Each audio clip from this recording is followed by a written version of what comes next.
History is not just a record of the past. Sometimes it is a warning.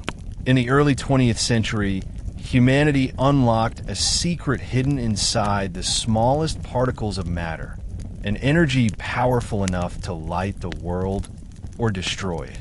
What began as pure scientific curiosity soon became a race driven by fear, war, and survival.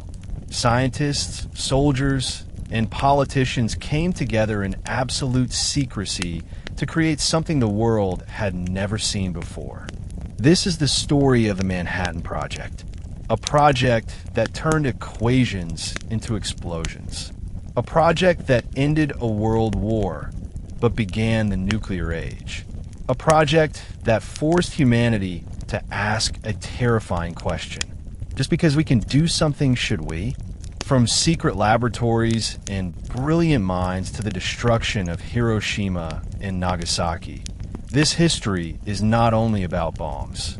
It is about science and ethics, power and responsibility, victory and irreversible loss. Welcome to History Teller YT. If you want to understand how one decision changed the fate of humanity forever, then stay with us, because this story is not just history. It is the world we are still living in today. The end of World War I, 1918, did not bring true peace to the world.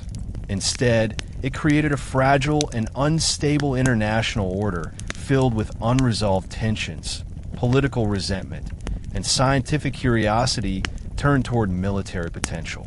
The devastation caused by trench warfare, chemical weapons, and industrial scale killing shocked humanity, yet also proved that modern science had permanently changed how wars were fought. Nations began to realize that future conflicts would not be won by bravery alone, but by technological superiority. This realization quietly laid the groundwork for what would later become the Manhattan Project. The Treaty of Versailles imposed harsh penalties on Germany, creating economic collapse and deep national humiliation. At the same time, the United States emerged from the war as a powerful industrial and scientific leader, while Europe struggled to rebuild. Universities, laboratories, and research institutions became centers of intense scientific advancement.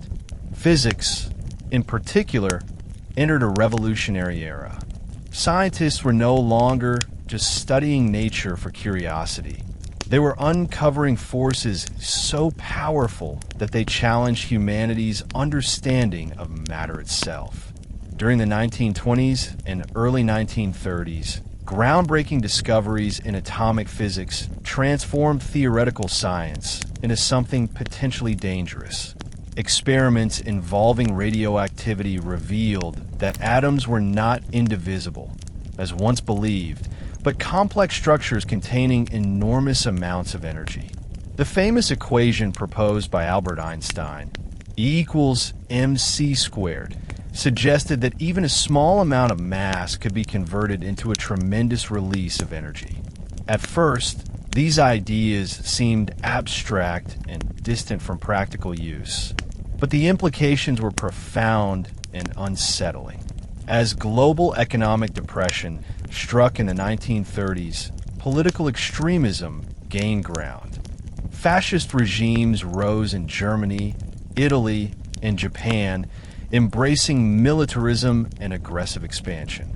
Adolf Hitler's rise to power in 1933 alarmed scientists across Europe, particularly Jewish physicists who faced persecution under Nazi racial laws.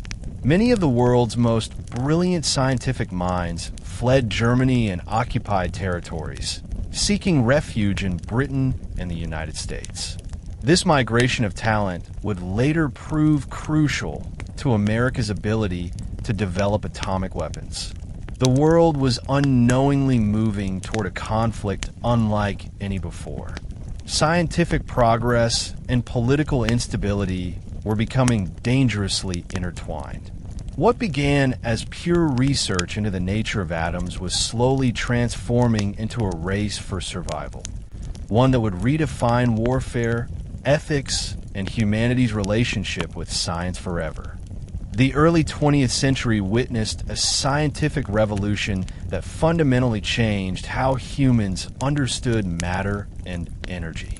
Physicists such as Ernest Rutherford, Niels Bohr, Enrico Fermi, and Werner Heisenberg dismantled classical models of the atom and replaced them with quantum theories that revealed a hidden and powerful atomic world.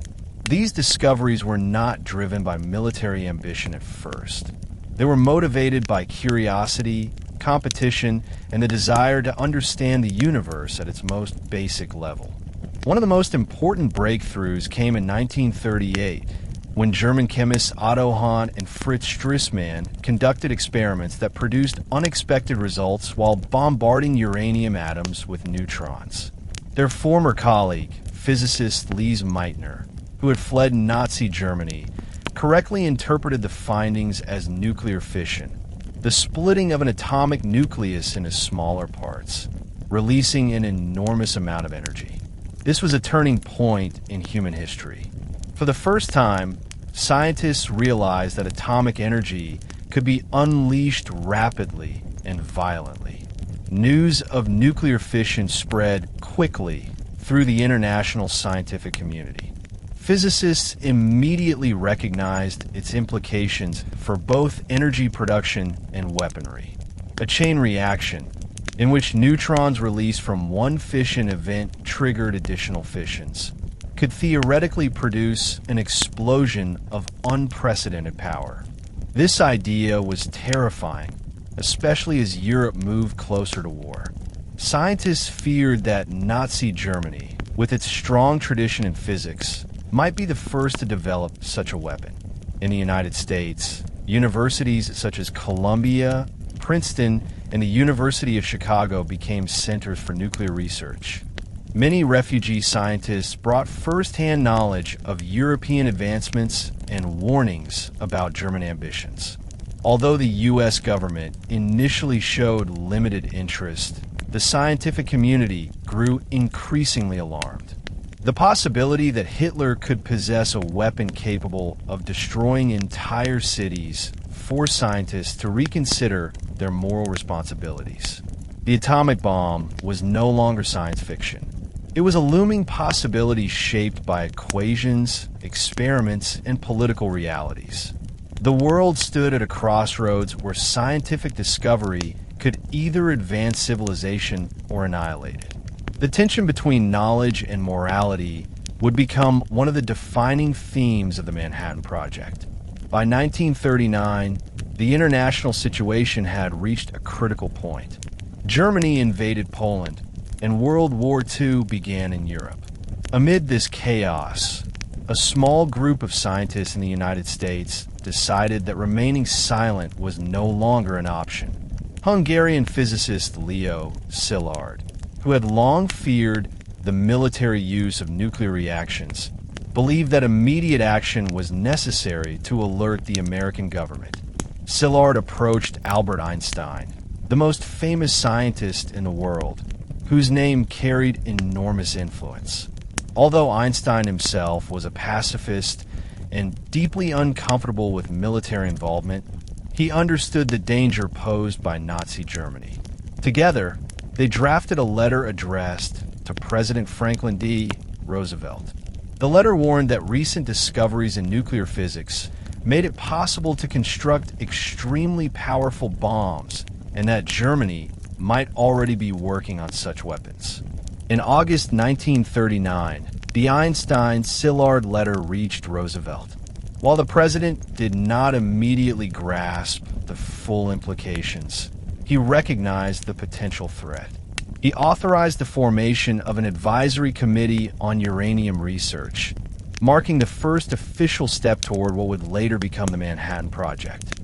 This decision quietly set the United States on a path toward building the most destructive weapon ever created. At this early stage, funding was minimal and progress was slow. However, the psychological shift was significant. Atomic research was no longer purely academic. It was now a matter of national security. Scientists found themselves in an unprecedented role, working at the intersection of knowledge fear and power.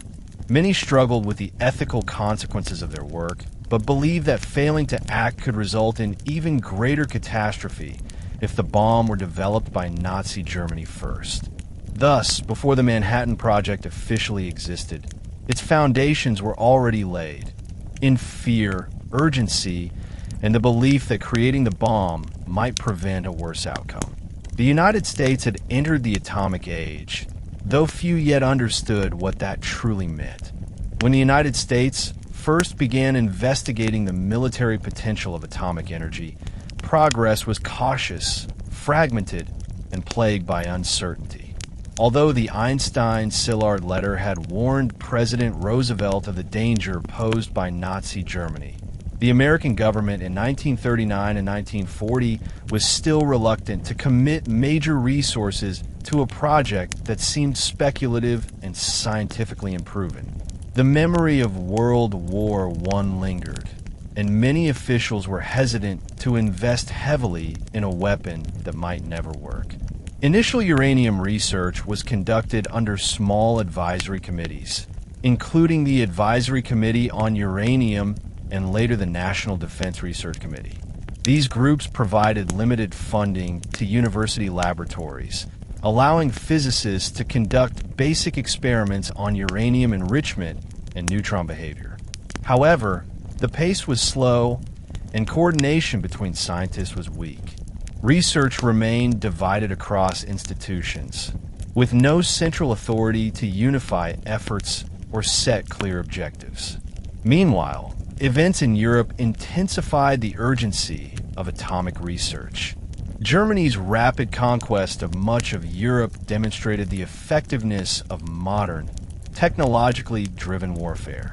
Reports suggested that German scientists were continuing nuclear research, though the true extent of their efforts was unknown. This uncertainty proved deeply unsettling to American and refugee scientists alike. The fear was not just that Germany might develop an atomic bomb, but that the United States might realize the threat too late. Scientists such as Enrico Fermi, who had escaped fascist Italy, and Glenn T. Seaborg, who was pioneering plutonium research, began pushing for greater government involvement. They emphasized that atomic weapons were not a distant possibility, but a realistic goal if sufficient resources were applied. Still, bureaucratic inertia and skepticism slowed decision-making. Military leaders struggled to understand the science, while politicians weighed costs against unknown benefits. It was not until 1941 that momentum began to shift significantly. As war spread across the globe and the possibility of U.S. involvement grew, Roosevelt authorized expanded funding and oversight. The creation of the Office of Scientific Research and Development marked a turning point, placing atomic research under stronger federal control. The United States was moving from hesitant exploration to deliberate preparation, though the full scale of commitment was still to come. The Japanese attack on Pearl Harbor on December 7, 1941, transformed American atomic research almost overnight. What had previously been a cautious and somewhat theoretical program suddenly became part of a national struggle for survival. With the United States officially at war, scientific priorities changed dramatically. The question was no longer whether atomic weapons should be pursued, but how quickly they could be developed. Total war demanded total mobilization. Industrial production expanded at an unprecedented rate, and science was fully integrated into military strategy. The atomic bomb, once a speculative idea, was now viewed as a potential war-ending weapon. Military leaders began to understand that atomic energy represented not just another explosive, but a revolutionary force capable of reshaping global power structures. The U.S. Army Corps of Engineers was assigned to oversee the project, signaling a shift from civilian research to military command. This decision ensured secrecy, discipline, and access to vast resources. It also introduced a rigid hierarchy that sometimes conflicted with the collaborative culture of scientific research. Scientists accustomed to academic freedom now worked under strict security rules, compartmentalization, and military oversight.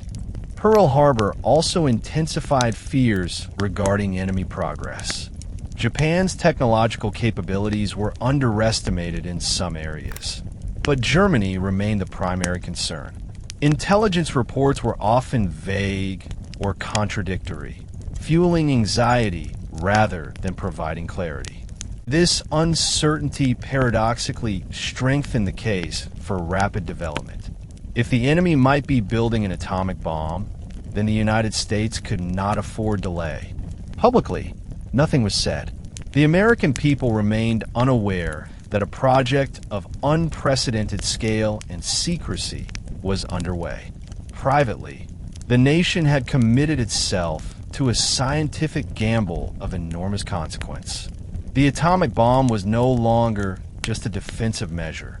It was envisioned as a decisive instrument of victory, one that could end the war swiftly and decisively, regardless of the moral cost.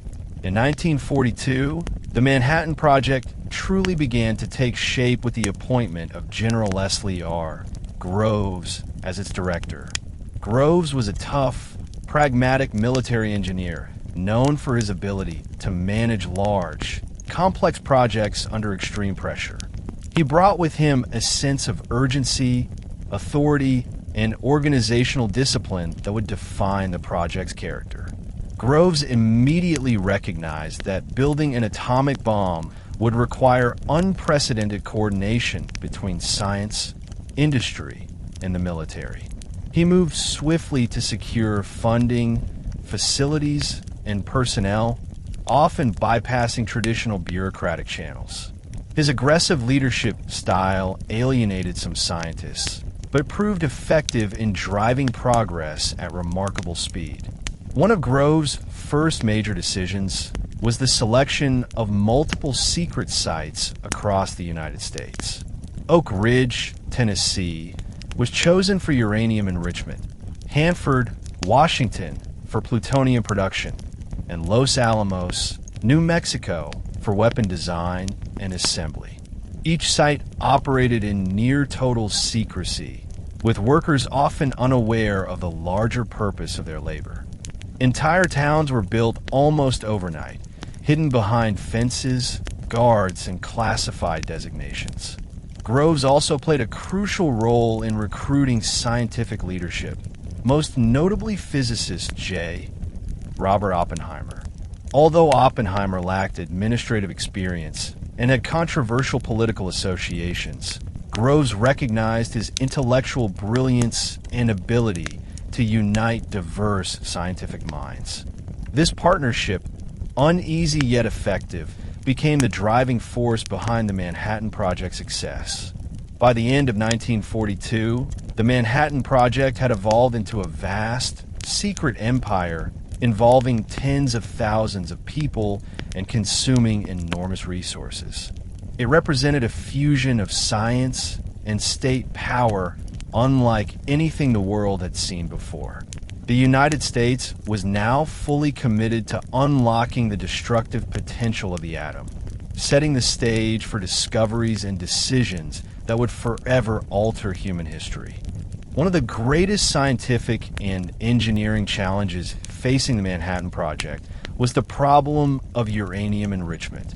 Natural uranium consists mostly of the isotope uranium-238, which does not readily undergo fission, and only a small fraction of uranium-235, which is highly fissionable.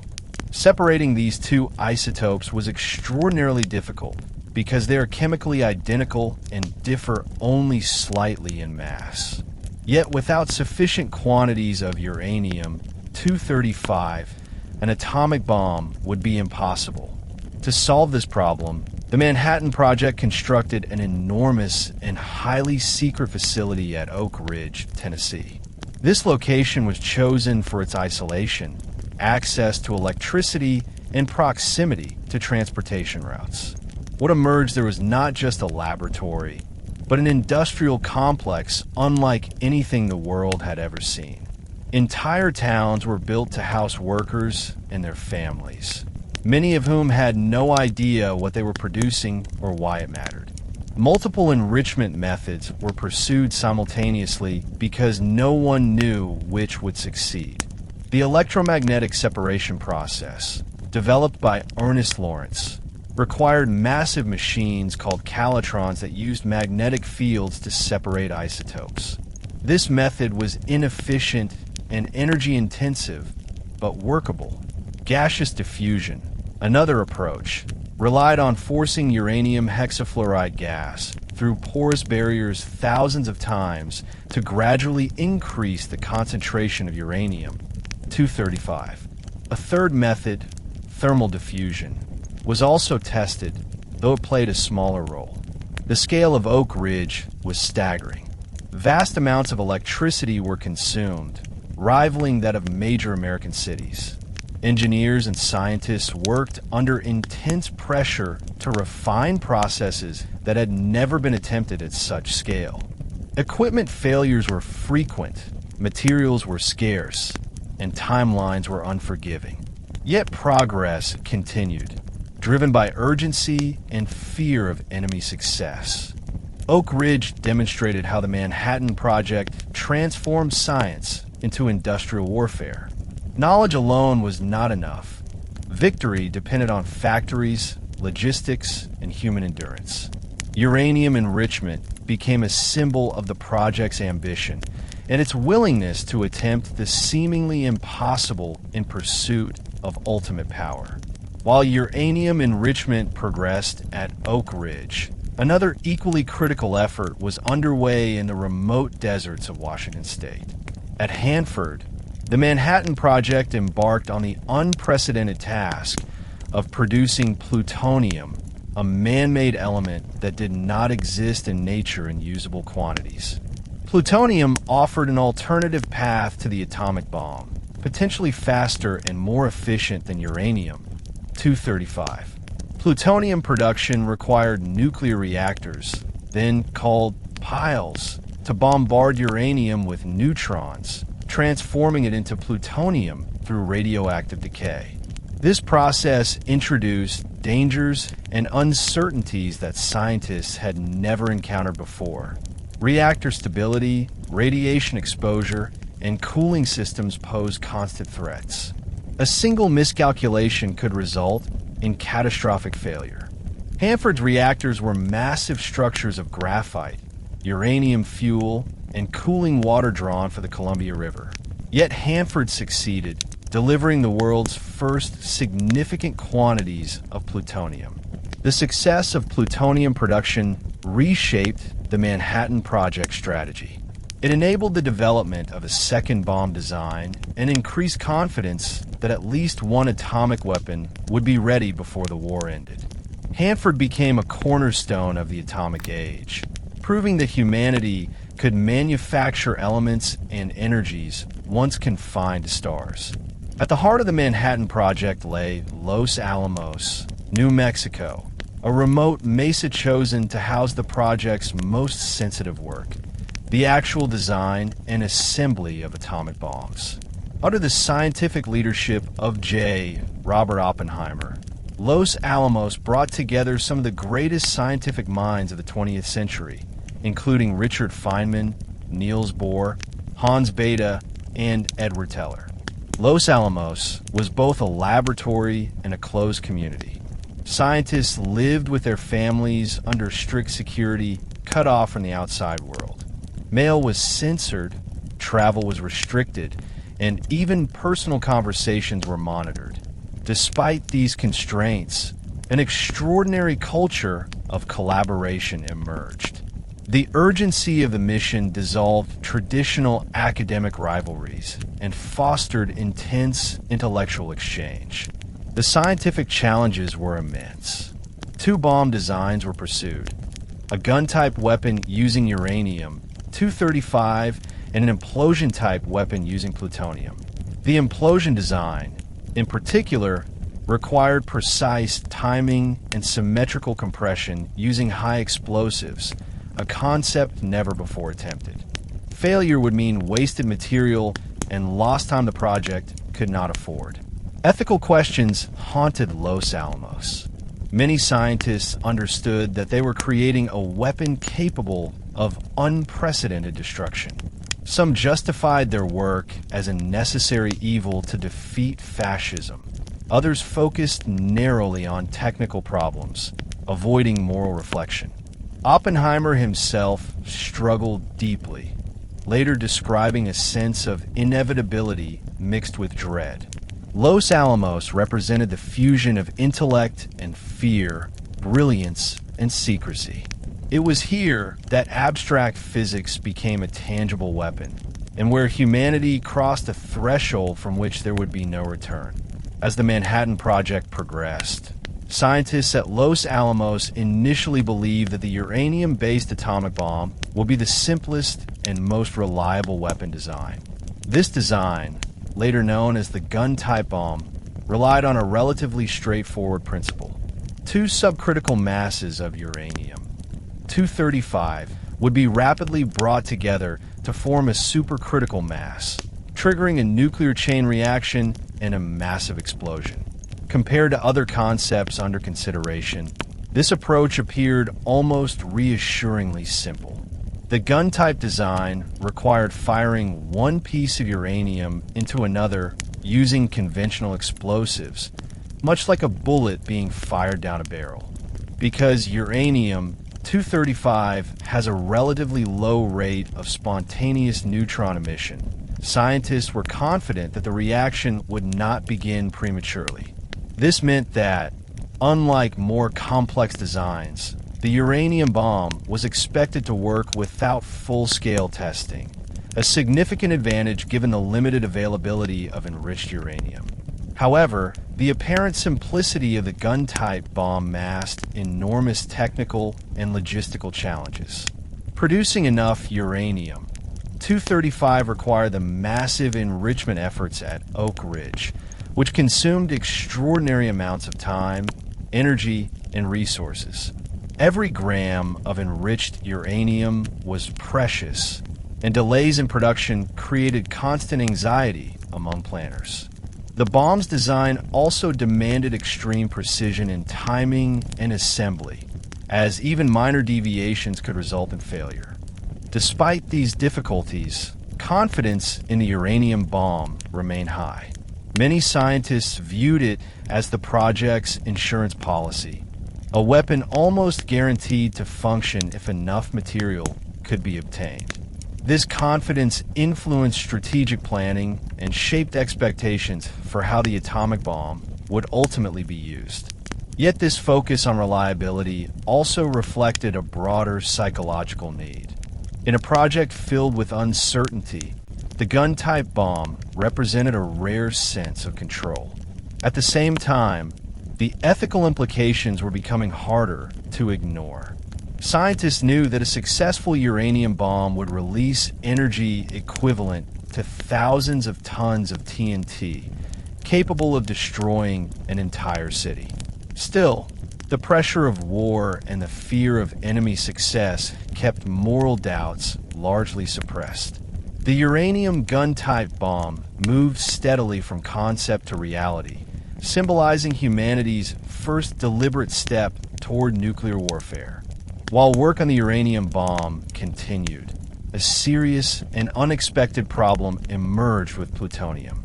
Early assumptions suggested that plutonium could also be used in a gun-type design. However, experiments revealed that reactor-produced plutonium contained isotopes that emitted neutrons at a much higher rate than uranium-235. This meant that a gun-type plutonium bomb would likely begin its chain reaction too early, resulting in a catastrophic failure known as a fizzle. This discovery sent shockwaves through Los Alamos. Plutonium had been expected to play a major role in the project, especially given the rapid production capabilities at Hanford. Now, scientists were forced to abandon months of work and confront the need for a far more complex solution: implosion. The implosion method required surrounding a plutonium core with carefully shaped high explosives that would detonate simultaneously, compressing the core into a supercritical state. The implosion concept was revolutionary and extremely difficult. Achieving perfectly symmetrical compression required precise explosive lenses, advanced timing mechanisms, and an unprecedented understanding of shockwave dynamics. Any asymmetry could cause the bomb to fail. Scientists from multiple disciplines, physics, chemistry, metallurgy, and engineering, worked around the clock to solve problems that had never before been addressed. The pressure was immense. Failure was not an option, yet success was far from guaranteed. The implosion program transformed Los Alamos into a place of relentless experimentation and innovation. It also intensified ethical tension, as scientists realized they were pushing the boundaries of both science and morality at breathtaking speed. The plutonium crisis ultimately reshaped the Manhattan Project. It forced scientists to confront uncertainty head-on and demonstrated that technological mastery often emerges from failure. Implosion would become the most sophisticated and dangerous achievement of the project, embodying both human ingenuity and the terrifying consequences of its application. As the Manhattan Project entered its most intense phase, the psychological and moral strain on its participants grew increasingly severe. Scientists lived under constant secrecy, unable to share their work with the outside world or even fully explain it to colleagues in other divisions. This isolation created a unique environment in which extraordinary intellectual collaboration coexisted with profound emotional stress. Many scientists were motivated by fear of Nazi Germany and a belief that their work might ultimately save lives by ending the war quickly. Others were driven by scientific curiosity and the challenge of solving unprecedented problems. Yet as progress accelerated and the reality of the bomb became clearer, moral questions surfaced with greater urgency. Some scientists began to ask not whether they could build the bomb, but whether they should. Robert Oppenheimer struggled deeply with these questions. As scientific director, he bore responsibility not only for technical success, but also for the human consequences of that success. He encouraged open discussion of ideas, but discouraged overt political debate, believing that the project's mission had already been decided. This tension reflected a broader dilemma faced by many scientists: individual conscience versus collective responsibility. Secrecy also shaped daily life. Codenames replaced real terminology, documents were tightly controlled, and security officers monitored behavior. While these measures protected the project, they also dehumanized it, reducing complex ethical decisions to technical objectives. The bomb became an abstract problem rather than a human tragedy, at least temporarily. By late 1944, it was clear that the Manhattan Project was approaching its climax. The weapon was nearly ready, and with it came an unavoidable reckoning. The scientists had unlocked the power of the atom, but they could no longer escape the knowledge of what that power would do. The burden of that knowledge would haunt them long after the war ended. By late 1944 and early 1945, the Manhattan Project had entered its most critical and dangerous phase. Years of theoretical work, industrial production, and secret experimentation had brought scientists to the edge of a moment never before experienced by humanity: the deliberate testing of a nuclear weapon. The success or failure of this test would determine not only the outcome of the project, but potentially the course of the war itself.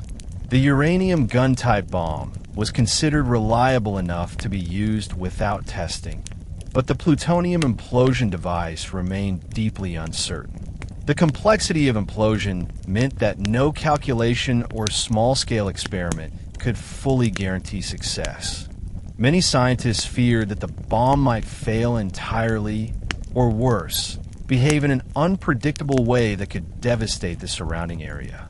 Despite these risks, leadership agreed that a full-scale test was unavoidable. The test site was selected in the Jornada del Muerto Desert of New Mexico, a remote and desolate region whose name, Journey of the Dead Man, seemed grimly appropriate. Preparations were exhaustive. Engineers constructed a steel tower to hold the device, while scientists assembled diagnostic equipment to measure blast force, radiation, and temperature. Safety measures were improvised, reflecting both ingenuity and uncertainty. No one truly knew what would happen. Tensions ran high. Some scientists privately wondered whether the explosion could ignite the atmosphere, a theoretical concern that, though dismissed by calculations, still haunted imaginations. Others worried about radioactive fallout and long-term environmental damage. Yet the momentum of the project was unstoppable. Too much had been invested, financially, politically, and psychologically, to turn back now. The final weeks before the test were marked by exhaustion and anxiety. Scientists worked long hours, double-checking calculations and equipment, aware that a single error could render years of effort meaningless. The bomb was no longer a concept. It was a physical object, heavy with consequence. Humanity stood on the brink of a transformation that could never be undone. In the early hours of July 16th, 1945, the world entered the nuclear age. At 5:29 a.m., the plutonium implosion device, codenamed Gadget, was detonated in the New Mexico desert. The explosion was unlike anything ever witnessed. A blinding flash of light turned night into day, followed by a fireball hotter than the surface of the sun. The shockwave rippled outward, shattering windows miles away. Observers watched in stunned silence as a towering mushroom cloud rose into the sky, its colors shifting from purple to orange to gray. The desert floor beneath the explosion was transformed into a greenish glass layer called trinitite, created by sand fused under intense heat. Instruments recorded energy equivalent to approximately 20,000 tons of TNT, confirming that the implosion design worked. Reactions among scientists were complex and deeply emotional. Some cheered, relieved that years of effort had not been in vain. Others stood quietly, overwhelmed by the realization of what they had unleashed. Robert Oppenheimer later recalled a line from the Bhagavad Gita, "Now I am become death, the destroyer of worlds." The quote captured the mixture of triumph and dread that defined the moment. Trinity proved that nuclear weapons were not just possible, but devastatingly effective. The implications were immediate and far-reaching. Military leaders now possessed a weapon capable of ending the war swiftly, while scientists confronted the moral weight of their achievement.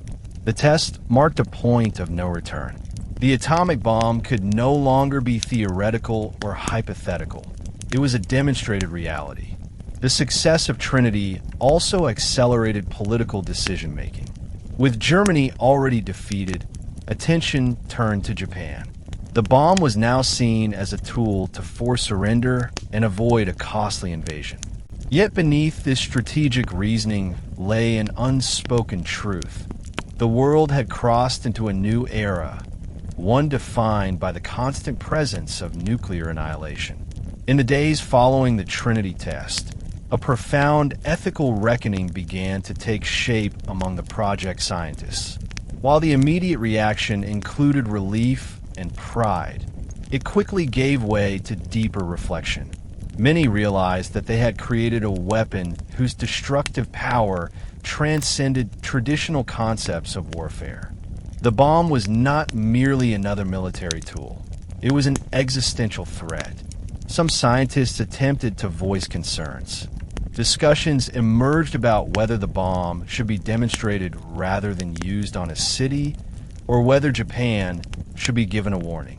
These debates reflected a growing awareness that scientific responsibility did not end with technical success. However, decision-making authority rested firmly with political and military leaders, not with the scientists who built the weapon. Secrecy continued to shape responses. The public remained unaware of Trinity, and even within the government, knowledge was tightly controlled. This silence amplified feelings of isolation and guilt among those involved. They had witnessed something extraordinary and terrifying, yet could not openly discuss it. The burden of knowledge became deeply personal. The ethical shockwaves of Trinity extended beyond individual conscience. The test challenged fundamental assumptions about progress, morality, and human control over technology. If science could create such destruction, could it also restrain itself? Or had humanity crossed a threshold from which restraint was no longer possible? As preparations began to use the bomb in combat, these questions remained unresolved. Trinity was both a triumph of human intellect and a warning of its potential for self-destruction. The desert explosion echoed far beyond New Mexico, signaling the dawn of an age defined by nuclear fear, power, and moral uncertainty. After the success of the Trinity test, the atomic bomb moved rapidly from scientific achievement to political instrument. President Franklin D. Roosevelt had died in April 1945, leaving the final decision about the bomb in the hands of President Harry S. Truman, a man who had only recently learned of the Manhattan Project's existence. Truman now faced one of the most consequential decisions in human history: whether to use atomic weapons against Japan. The war in the Pacific had been extraordinarily brutal. Battles such as Iwo Jima and Okinawa demonstrated Japan's unwillingness to surrender and the immense human cost of conventional warfare. American military planners estimated that a full invasion of Japan could result in hundreds of thousands of Allied casualties and potentially millions of Japanese deaths. These projections weighed heavily on Truman and his advisors. The atomic bomb was framed as a means to end the war quickly and decisively. From a military perspective, it promised overwhelming force that could shock Japan into surrender. Politically, it would also demonstrate American power to the world, particularly to the Soviet Union, whose influence in post-war Asia concerned U.S. leaders. The bomb thus served not only as a weapon of war, but as a tool of diplomacy and geopolitical positioning. Some scientists and officials proposed alternatives, such as demonstrating the bomb on an uninhabited area or issuing a warning to Japan. However, these options were rejected. Leaders feared that a demonstration might fail, weakening American credibility, or that Japan would still refuse to surrender. Others argued that secrecy and surprise were necessary to maximize psychological impact. Ultimately, the decision to use the bomb reflected a convergence of military urgency, political calculation, and wartime mentality. Ethical considerations were acknowledged, but subordinated to strategic goals. The weapon that had begun as a desperate attempt to prevent Nazi victory was now poised to be unleashed on civilian populations. The consequences of this choice would resonate far beyond the end of World War II. On the morning of August 6, 1945, the American B-29 bomber Enola Gay flew toward the Japanese city of Hiroshima. The bomb it carried, nicknamed Little Boy, was a uranium gun-type weapon that had never been tested. Hiroshima was chosen because it was a major military and industrial center and had been largely untouched by conventional bombing, making it an ideal target for assessing the bomb's effects. At 8:15 a.m., the bomb detonated approximately 1,900 feet above the city. In an instant, a blinding flash of light engulfed Hiroshima, followed by an immense fireball and a shockwave that flattened buildings for miles. Temperatures at the center of the explosion reached levels hotter than the sun's surface. Human beings near the hypocenter were vaporized instantly, leaving behind shadows burned into walls and streets. The destruction was absolute. Approximately 70,000 people were killed immediately, with tens of thousands more dying in the following weeks and months from burns, injuries, and radiation sickness. Hospitals were destroyed, doctors and nurses killed, and survivors left without medical care. Fires raged uncontrollably, consuming what little remained of the city. Radiation introduced a new and terrifying dimension to warfare. Victims who initially appeared unharmed later fell ill, suffering hair loss, internal bleeding, and organ failure. Children, civilians, and soldiers alike were affected indiscriminately. The bomb made no distinction between combatant and non-combatant. News of Hiroshima stunned the world, though the full scale of suffering was not immediately understood. To American leaders, the attack was seen as a grim necessity. To the victims, it was an unimaginable catastrophe.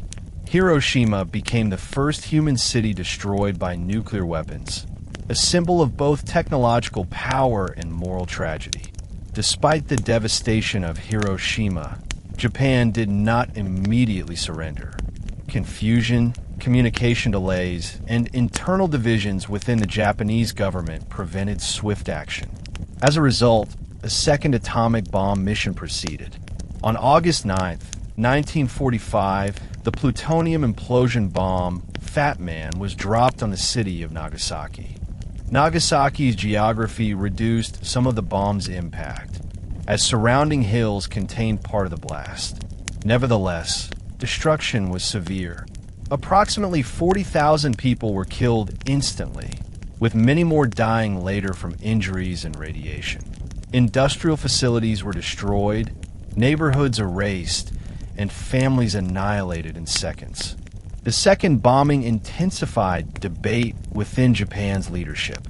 Combined with the Soviet Union's declaration of war against Japan, the atomic attacks shattered remaining resistance. Emperor Hirohito intervened directly, breaking with tradition to urge surrender. On August 15, 1945, Japan announced its surrender, bringing World War II to an end. For many Manhattan Project scientists, the news was deeply unsettling. Relief that the war was overmixed with horror at the human cost. Some believed the bomb had saved lives by preventing invasion. Others felt complicit in mass civilian death. Celebrations across the United States contrasted sharply with the suffering in Japan, revealing a profound moral divide. The silence that followed was heavy. The world had entered an era in which a single decision could destroy a city. Hiroshima and Nagasaki were not just the end of a war. They were the beginning of a nuclear age defined by fear, power, and ethical uncertainty. Humanity had proven it could harness the forces of creation and destruction at the atomic level.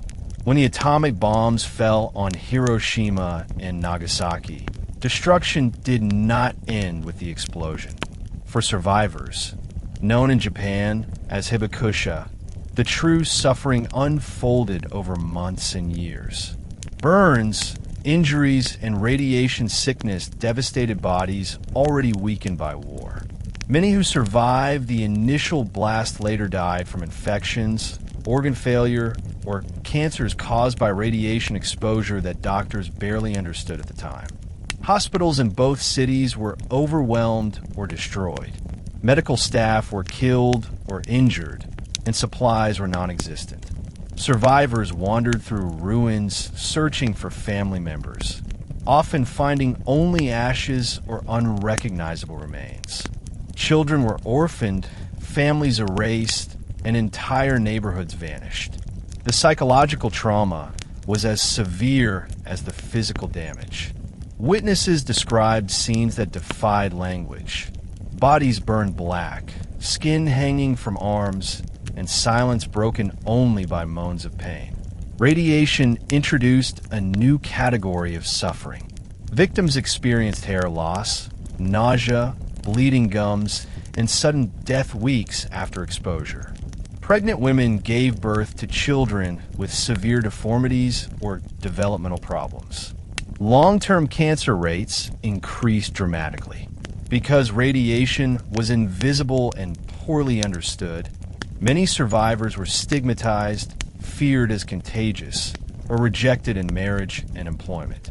The Japanese government, struggling to rebuild a defeated nation, initially provided little support. American occupation authorities restricted reporting on atomic effects, limiting public understanding of radiation damage. As a result, survivors endured not only illness, but silence. Their suffering was largely unseen by the world that had created the weapon. The human cost of the Manhattan Project could no longer be abstract. It was written into scarred bodies, destroyed families, and generational trauma. Hiroshima and Nagasaki became living reminders that nuclear weapons do not merely end wars. They transform human lives forever. In the aftermath of the bombings, Manhattan Project scientists faced an intense moral reckoning. During the war, many had justified their work as a necessary response to fascism. With Nazi Germany defeated and Japan devastated, those justifications felt increasingly fragile. The reality of civilian suffering forced many scientists to confront the consequences of their labor. Robert Oppenheimer emerged as a deeply conflicted figure. Once celebrated as a wartime hero, he now spoke openly about regret and responsibility. He argued that scientists had a duty to warn humanity about the dangers of nuclear weapons. His views reflected a growing movement within the scientific community calling for international control of atomic energy. Other scientists responded differently. Some, like Edward Teller, believed that nuclear weapons were necessary deterrents and that stronger bombs would ensure peace through fear. This division revealed a fundamental disagreement about how science should serve society. Was the bomb a tragic necessity or a moral failure? In 1945 and 1946, petitions circulated among scientists urging the government to limit nuclear use and pursue transparency. The Frank Report warned that nuclear weapons could trigger a global arms race and undermine moral authority. These warnings were largely ignored by policymakers focused on strategic advantage. For many scientists, guilt became a lifelong burden. They had solved the technical problem, but lost control over how their creation was used. The Manhattan Project exposed a painful truth. Scientific knowledge cannot be separated from political power. Once unleashed, technology follows paths shaped by fear, ambition, and human weakness. Globally, the atomic bomb transformed how nations viewed power, security, and survival. Initial reactions combined awe at American technological achievement with profound fear. Newspapers around the world described the bomb as a weapon beyond imagination. Governments scrambled to understand what this new force meant for their future. The Soviet Union, though an ally during the war, immediately recognized the strategic threat posed by American nuclear monopoly. Soviet scientists intensified their own atomic research, setting the stage for the Cold War nuclear arms race. Britain and other nations followed, fearing vulnerability in a nuclear-armed world. Public reaction was complex. In the United States, many celebrated victory and viewed the bomb as a necessary evil. Elsewhere, especially in Japan and parts of Europe, the bomb symbolized unchecked destruction. Philosophers, religious leaders, and writers questioned whether humanity had surpassed its moral capacity to control its own inventions.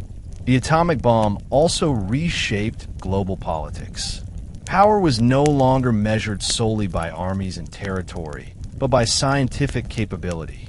The bomb created a fragile balance in which peace depended on the threat of total annihilation. This paradox, security through fear, became the defining feature of the nuclear age.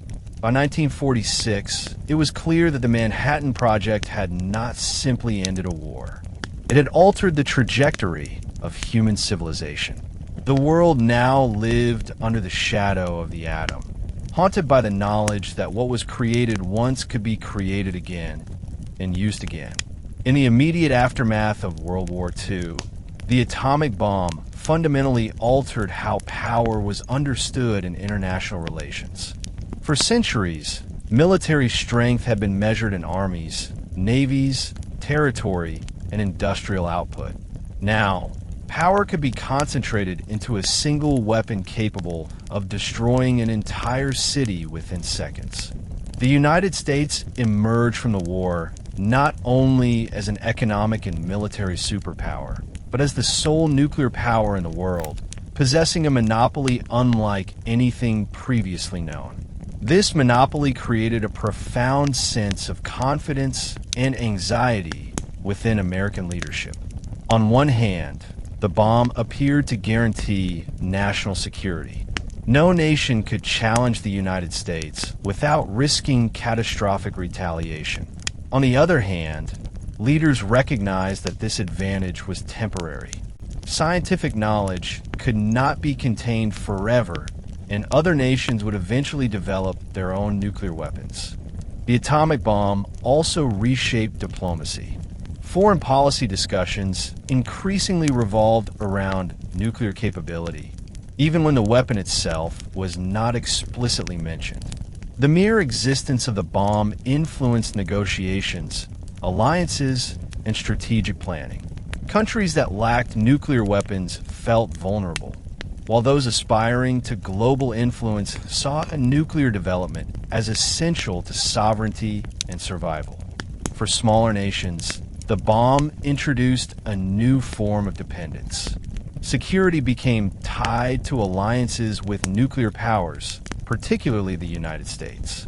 This dynamic reinforced global inequality, concentrating power in the hands of a few states while exposing the rest of the world to decisions made beyond their control. The Manhattan Project had created more than a weapon. It had produced a new global order. Power was now inseparable from scientific advancement, and the ability to control knowledge became as important as controlling territory. The atomic bomb redefined what it meant to be powerful and what it meant to be vulnerable in a modern world.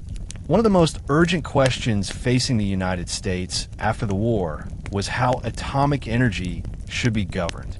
During wartime, the Manhattan Project had operated under strict military control and extreme secrecy. In peacetime, this arrangement became increasingly controversial. Many scientists argued that continued military dominance over atomic research threatened democracy and scientific freedom. In response to these concerns, Congress passed the Atomic Energy Act of 1946, establishing the Atomic Energy Commission, EEC. This legislation transferred control of atomic energy from the military to civilian authority, a decision intended to ensure accountability and prevent unchecked power. The AEC was responsible for overseeing nuclear weapons development, reactor research, and the management of nuclear materials. However, civilian control did not mean transparency. Secrecy remained central to atomic policy. Information about nuclear science was tightly restricted, and scientists faced severe limitations on what they could publish or discuss. The fear of espionage, particularly from the Soviet Union, justified these measures in the eyes of policymakers. This tension between openness and security defined the early nuclear era. Scientists who had once collaborated freely now worked behind classified barriers. Some accepted these restrictions as necessary. Others viewed them as a betrayal of scientific values. Robert Oppenheimer and his colleagues advocated for international cooperation and arms control, but their influence waned as Cold War tensions intensified. The creation of the AEC marked a turning point. Atomic energy was institutionalized, bureaucratized, and embedded within the structure of the state. The bomb was no longer an emergency wartime project. It was a permanent feature of national policy. This permanence ensured that nuclear weapons would shape political decisions for generations to come. In 1946, the United States proposed an ambitious plan to place atomic energy under international control. Known as the Baruch Plan, it sought to prevent nuclear proliferation by establishing a global authority to manage nuclear materials and research. In theory, this plan aimed to eliminate nuclear weapons entirely and prevent future atomic warfare. In practice, the plan failed. The Soviet Union rejected it, viewing the proposal as an attempt to preserve American nuclear dominance while limiting Soviet development. Mutual distrust, ideological conflict, and the absence of enforcement mechanisms doomed the effort. The opportunity to place nuclear weapons under shared global control slipped away. This failure marked the beginning of a nuclear arms race. The Soviet Union accelerated its own atomic program, eventually testing its first bomb in 1949. The American monopoly ended, and with it any illusion of nuclear safety. Instead of disarmament, the world moved toward escalation. The consequences were profound. Nations began stockpiling weapons not for use, but for deterrence. The logic of nuclear strategy became deeply paradoxical. Peace depended on the threat of total destruction. This doctrine, later known as mutually assured destruction, reshaped military planning and ethical thinking. The Manhattan Project had been born from fear of enemy power. Ironically, its success created a world permanently governed by that same fear. By failing to establish international control, humanity entered an era where survival depended not on wisdom, but on restraint, and restraint could never be guaranteed. One of the most enduring legacies of the Manhattan Project was the permanent transformation of scientific research itself. Before World War II, much of physics operated within universities and small laboratories, guided largely by curiosity, intellectual competition, and theoretical exploration. The Manhattan Project shattered this model by demonstrating that science could be mobilized on an industrial scale, funded by governments, and directed toward explicit strategic goals. The project proved that scientific knowledge could decide the outcome of wars and reshape global politics. As a result, governments around the world fundamentally redefined their relationship with science. Research funding increased dramatically, but it came with strings attached. Scientists were now expected to contribute directly to national security, economic growth, and technological dominance. The era of big science had begun. Large national laboratories, classified research programs, and military-funded projects became normal features of the scientific landscape. The Manhattan Project served as a blueprint for later initiatives, including missile development, space exploration, and advanced weapon systems. Collaboration between scientists, engineers, corporations, and the state became institutionalized, changing how discoveries were made and applied. This shift created new ethical tensions. Scientific neutrality became increasingly difficult to maintain when research outcomes carried direct consequences for human survival. Many scientists struggled with the realization that their work could be used for destruction as easily as for progress. The boundary between knowledge and power had blurred beyond repair. At the same time, atomic research led to peaceful applications, including nuclear power and medical technologies. These developments reflected the dual nature of the atom, a source of both immense promise and profound danger. The Manhattan Project forced humanity to confront the reality that scientific advancement is never morally neutral. How knowledge is used depends not on equations, but on human values, institutions, and choices. The atomic bomb introduced a new psychological condition to modern life: the constant awareness of potential total annihilation. Unlike conventional weapons, nuclear arms threaten not just armies or cities, but civilization itself. This reality profoundly affected how people thought about the future, politics, and even existence. In the years following Hiroshima and Nagasaki, public imagination became saturated with nuclear imagery. Films, literature, and news reports reflected widespread anxiety about atomic war.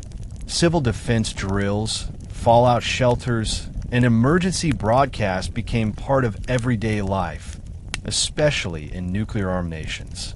Children practiced hiding under desks, rehearsing survival in a scenario that offered little real hope. This pervasive fear reshaped political behavior. Leaders justified massive military spending and aggressive foreign policies as necessary deterrents. Citizens were asked to accept the paradox that safety depended on weapons that could destroy everything. Nuclear fear became normalized, woven into the fabric of modern society. The psychological burden extended beyond fear of war. Nuclear weapons challenge humanity's sense of control and moral agency. The knowledge that a handful of individuals could decide the fate of millions generated deep unease. Trust in institutions became both essential and fragile, as the margin for error narrowed to almost nothing.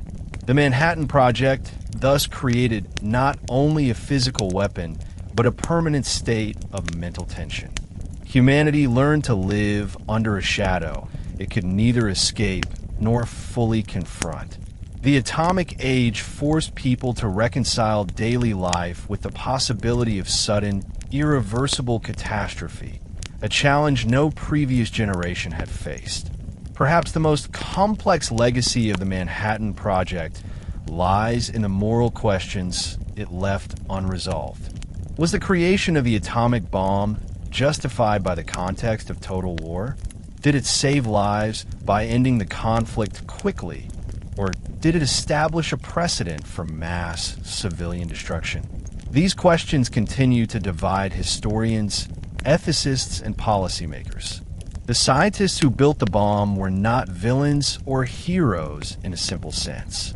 They were human beings operating under extreme pressure, driven by fear, duty, ambition, and belief. Many later expressed regret, while others defended their actions as necessary. Their conflicting perspectives reflect the broader moral ambiguity of technological power. The Manhattan Project revealed a fundamental truth about modern civilization. Humanity can create forces greater than its capacity to control them. Scientific capability has outpaced ethical consensus, leaving societies to navigate unprecedented risks without clear guidance. Nuclear weapons remain central to this dilemma. Despite decades of arms control efforts, the threat has never disappeared. Nuclear arsenals still exist, and the knowledge to build such weapons cannot be erased. The Manhattan Project's legacy is therefore ongoing, not historical. It continues to shape decisions, fears, and responsibilities in the present. Ultimately, the project forces humanity to ask whether progress without wisdom is sustainable. The atom can light cities or erase them.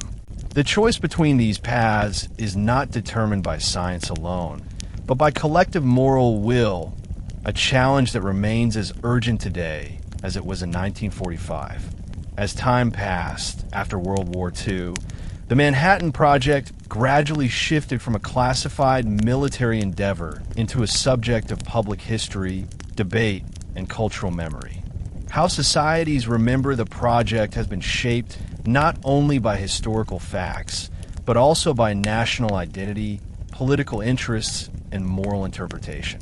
In the United States, the Manhattan Project was long portrayed primarily as a technological triumph that helped end the war and save lives.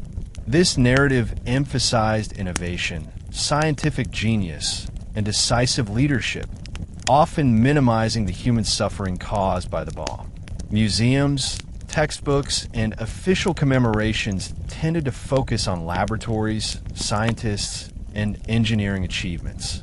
The secrecy that had defined the project during wartime continued to influence how it was discussed afterward. For many years, detailed accounts of radiation sickness and civilian suffering in Japan were absent from mainstream American discourse. This selective memory reflected a broader tendency to frame history in ways that justify national actions rather than confront uncomfortable truths. In Japan, remembrance followed a different path. Hiroshima and Nagasaki became symbols of victimhood and warnings against nuclear warfare. Memorials emphasized peace, human suffering, and the moral responsibility to prevent future nuclear disasters. Survivors' testimonies played a central role in shaping public understanding, transforming abstract numbers into personal stories of loss and endurance. Globally, the Manhattan Project became a symbol of modernity's double edge. It represented humanity's extraordinary intellectual capability and its capacity for self-destruction. Over time, historians began to challenge simplified narratives, presenting the project as a complex convergence of fear, ambition, science, and political power. Remembering the Manhattan Project is not merely about the past.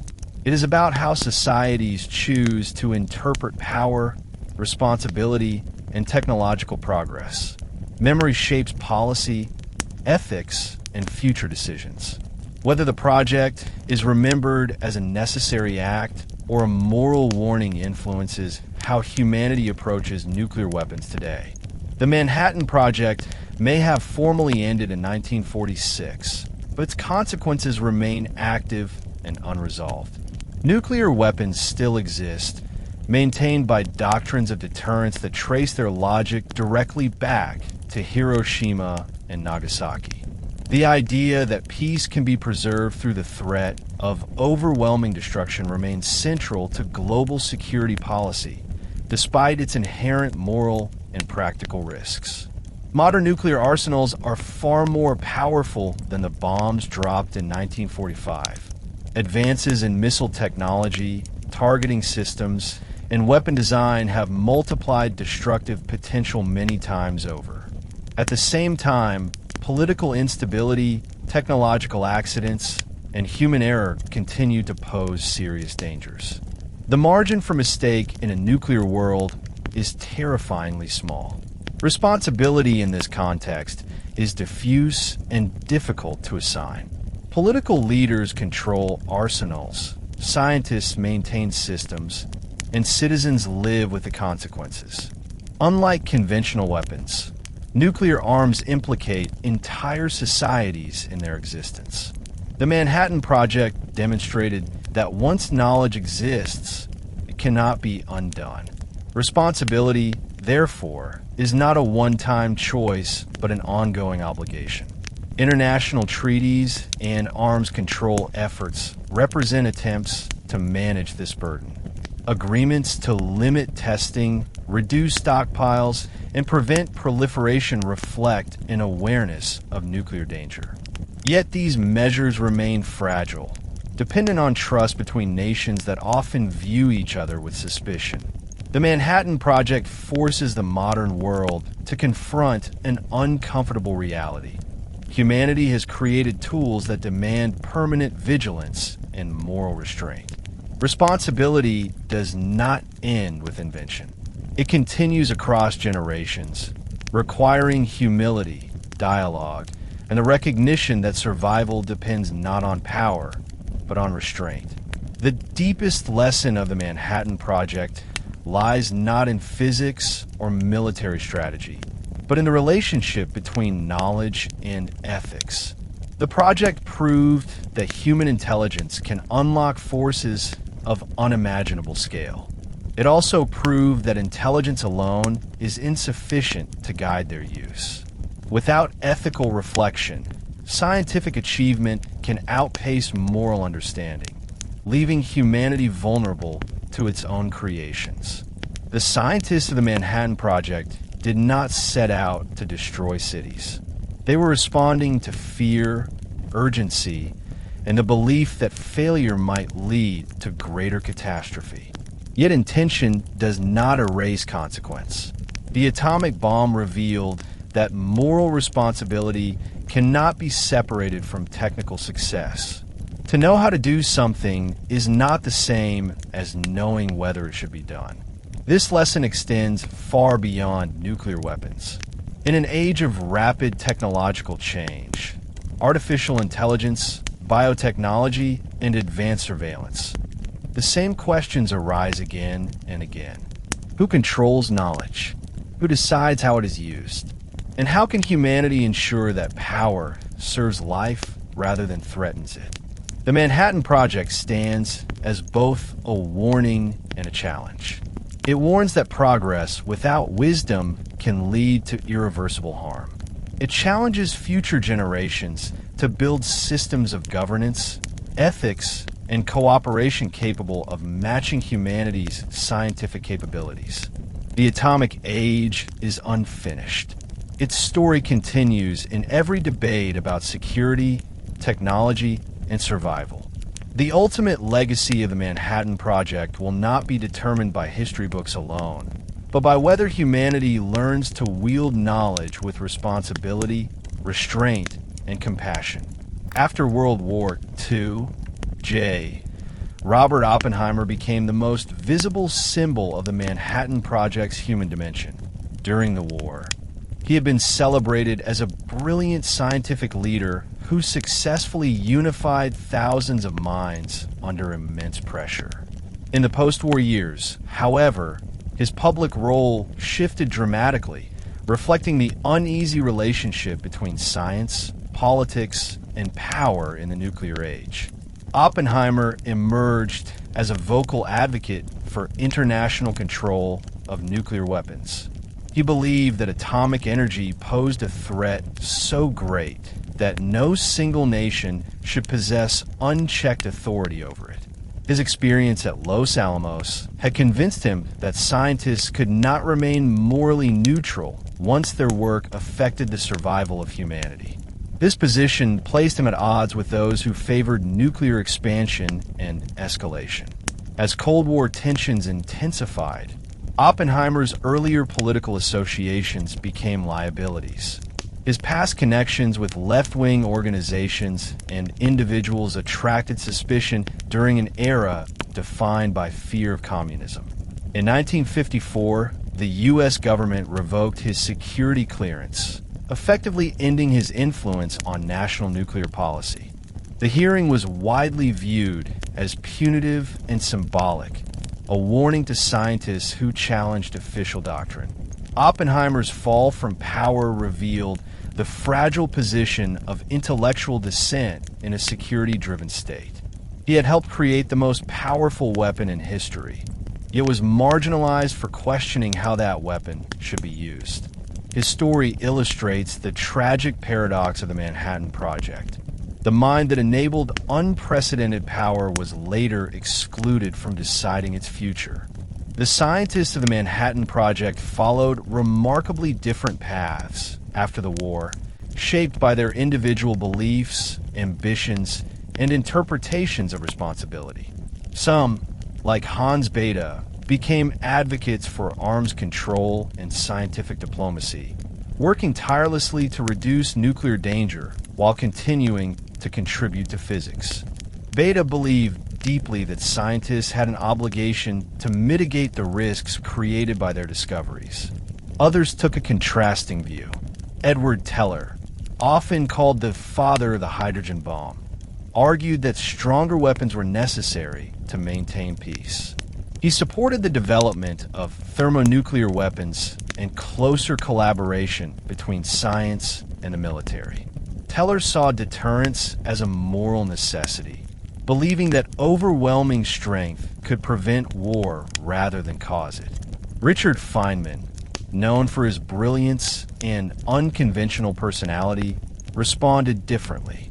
While deeply affected by his work at Los Alamos, he largely withdrew from political activism. Instead, he focused on teaching, research, and reflection, often expressing discomfort with bureaucracy and power. His writings reveal a quiet awareness of the moral weight of his contributions, even as he avoided overt advocacy. Many lesser-known scientists struggled privately. Some experienced guilt, depression, or disillusionment. Others rationalized their involvement as unavoidable. The diversity of responses underscores a critical reality. There was no single scientist's conscience. Each individual navigated the legacy of the bomb in their own way. The Manhattan Project did not produce uniform moral conclusions. Instead, it fractured the scientific community into competing visions of responsibility, security, and progress, divisions that persist in debates over technology today. The post-war experience of Manhattan Project scientists revealed a fundamental shift in how science and government interacted. The project had proven that massive state investment in research could produce revolutionary results. Governments around the world adopted this model, tying scientific advancement closely to national goals. While this partnership enabled extraordinary achievements, it also imposed constraints on intellectual freedom. Scientists gained access to unprecedented resources, but often at the cost of secrecy and political oversight. Classified research limited open debate and peer review, core principles of scientific progress. The expectation that scientists serve national interests created ethical pressure, especially when those interests conflicted with humanitarian concerns. This new relationship reshaped the identity of the scientist. No longer merely an observer of nature, the scientist became an agent of state power. The Manhattan Project demonstrated that scientific expertise could determine geopolitical outcomes. As a result, scientists were increasingly drawn into policy decisions, sometimes willingly, sometimes reluctantly. The unease of this partnership remains unresolved. Science depends on openness, skepticism, and international collaboration. State power depends on control, secrecy, and competition. The atomic age forced these opposing values into permanent coexistence. The legacy of the Manhattan Project thus extends beyond weapons. It transformed the role of knowledge in society. It showed that when science and power merge, the consequences reach far beyond laboratories, shaping politics, ethics, and the fate of civilizations. In the decades following World War II, Hiroshima gradually emerged not only as a historical location, but as a symbol of human vulnerability in the nuclear age. While early narratives often reduced the bombing to statistics and strategic outcomes, survivors' testimonies revealed a profoundly human story that resisted simplification. Hiroshima was not merely a target. It was a living city filled with families, routines, schools, and ordinary hopes that vanished in seconds. Survivors described moments frozen in memory, a sudden white flash, bodies thrown through the air, silence broken by screams, and fires consuming everything in their path. People searched desperately for children, parents, and neighbors, often finding nothing recognizable. These accounts challenged military abstractions and forced later generations to confront the bomb's impact at the level of individual lives. For many years, these voices struggled to be heard. Political sensitivities, occupation censorship, and Cold War narratives limited public discussion of civilian suffering. As a result, Hiroshima's story was fragmented, remembered differently depending on national perspective. In the United States, the city often appeared as a footnote to victory. In Japan, it became a wound that never fully healed. Over time, survivor testimony transformed Hiroshima into a moral reference point. Museums, peace memorials, and annual ceremonies emphasized remembrance over revenge. The city reframed itself not as a site of hatred, but as a warning. This transformation reflected a broader effort to humanize history and reclaim dignity from destruction. Hiroshima's legacy lies not only in what was lost, but in what survivors demanded from the future, that no city, anywhere, should ever experience the same fate again. Their voices turned history into conscience. Nagasaki's experience of atomic destruction has often been overshadowed by Hiroshima, yet its story carries unique dimensions that complicate simple narratives of victimhood and memory. Nagasaki was historically a center of Christianity in Japan, home to a community that had endured centuries of persecution.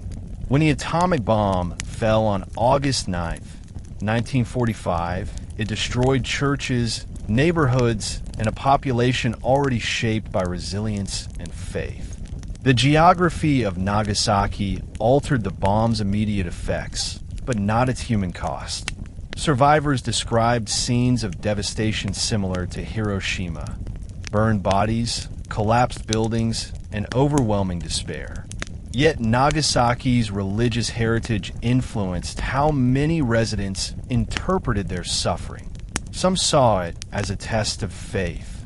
Others struggled with profound spiritual doubt, questioning how such destruction could coexist with belief. Nagasaki also highlighted the moral complexity of war. The city contained military industries, yet the majority of victims were civilians. This blurred distinction challenged attempts to justify the bombing purely in strategic terms. It forced observers to confront an uncomfortable truth. Nuclear weapons erase moral boundaries as effectively as physical ones. In post-war memory, Nagasaki became a quieter voice, often emphasizing reconciliation rather than accusation. Survivors spoke of forgiveness, peace, and the responsibility to bear witness. Their approach differed from Hiroshima's more universal symbolism, adding nuance to global understanding of nuclear suffering.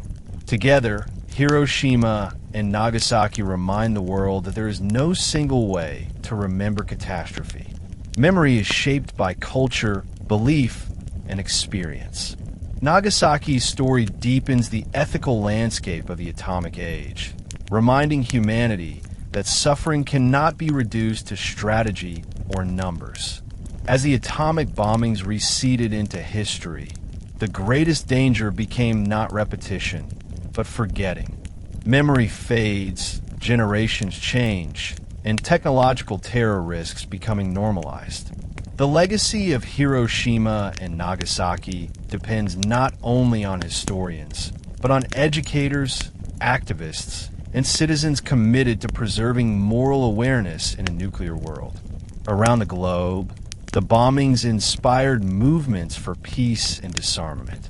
Artists, writers, and scholars used their work to confront nuclear violence and challenge narratives that framed it as inevitable or justified.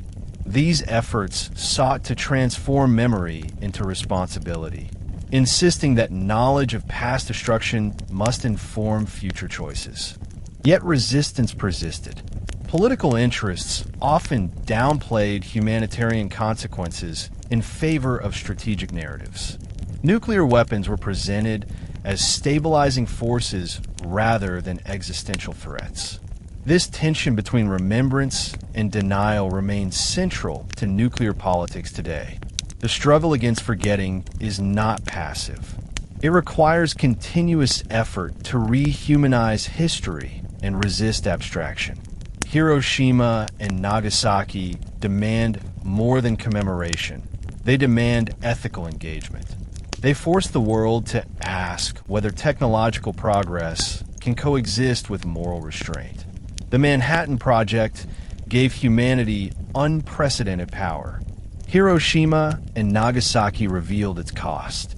Global conscience depends on holding these truths together, without simplification, without denial, and without surrendering to inevitability. After the Manhattan Project proved that atomic weapons could be built and used, the central question for global powers was no longer if such weapons would exist, but how many would be built and how they would be deployed. What began as a single wartime project quickly evolved into a permanent military doctrine. Nuclear weapons became embedded in national defense strategies, transforming exceptional destruction into a routine calculation. The United States initially believed its nuclear advantage would last for decades. This assumption proved dangerously naive. Scientific knowledge, once revealed, cannot be monopolized. The Soviet Union's successful atomic test in 1949 shattered the American monopoly and confirmed that the nuclear age would be defined by competition rather than control. From that moment forward, nuclear weapons development accelerated dramatically. The logic of escalation was self-reinforcing. Each advancement by one side justified expansion by the other. Bombs became more powerful, delivery systems more precise, and stockpiles larger. Thermonuclear weapons, far more destructive than the bombs used in Japan, turned cities into theoretical targets rather than live communities. Military planners spoke in terms of megadeaths, reducing human life to abstract figures. What made this escalation especially dangerous was its normalization. Nuclear weapons were no longer discussed as moral aberrations, but as standard tools of deterrence. The extraordinary became ordinary. Bureaucracies formed to manage annihilation, complete with budgets, schedules, and career paths. This transformation represented a profound ethical shift.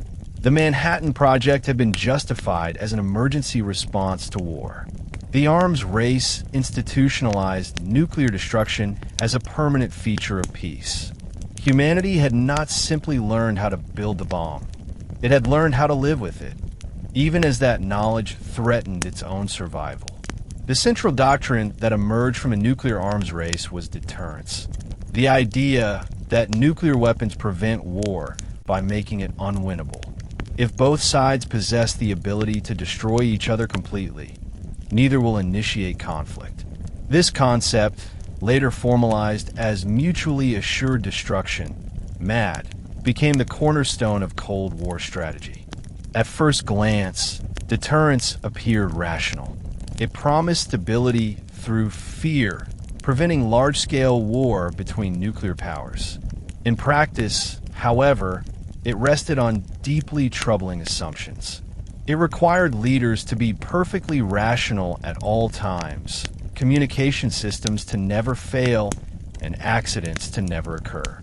Human error, miscalculation, or misunderstanding could lead to irreversible catastrophe. Deterrence also demanded moral compromise. It required the credible threat of mass civilian death as a condition for peace. Nuclear weapons were not meant to be used, but they had to be usable in theory to maintain their deterrent effect. This contradiction haunted military planning and ethical debate. The Manhattan Project had opened the door to deterrence by proving nuclear weapons feasible. The Cold War turned that proof into doctrine. Scientists who once calculated neutron cross-sections now watch their equations translated into kill ratios and targeting plans. The language of science merged with the language of extinction. Living under deterrence reshaped political culture. Crises such as the Cuban Missile Crisis revealed how close humanity could come to annihilation through misjudgment alone. Each near miss reinforced both the terror and the normalization of nuclear existence. Deterrence did not eliminate danger. It institutionalized it. The world survived not because nuclear weapons were safe, but because catastrophe was repeatedly avoided by narrow margins. This fragile survival became the defining condition of the nuclear age. As nuclear weapons became permanent fixtures of global power, societies were forced to adapt psychologically and culturally. What was once unimaginable slowly became background reality. The bomb entered education systems, entertainment, architecture, and daily conversation. Nuclear anxiety did not disappear. It became managed. Governments promoted civil defense measures, encouraging citizens to believe survival was possible. Fallout shelters, warning sirens, and emergency drills created an illusion of control. These rituals were less about protection and more about psychological coping. They reassured populations that governments had plans, even when those plans offered little real safety. Popular culture reflected both fear and denial. Films depicted nuclear destruction in spectacular terms, while others framed the bomb as a symbol of technological progress. Humor, satire, and abstraction helped societies distance themselves from the full implications of nuclear war. This normalization carried a hidden cost. As nuclear weapons became familiar, moral urgency faded. The memory of Hiroshima and Nagasaki risked being overshadowed by strategic debates and technological fascination. The bomb was no longer shocking, it was assumed.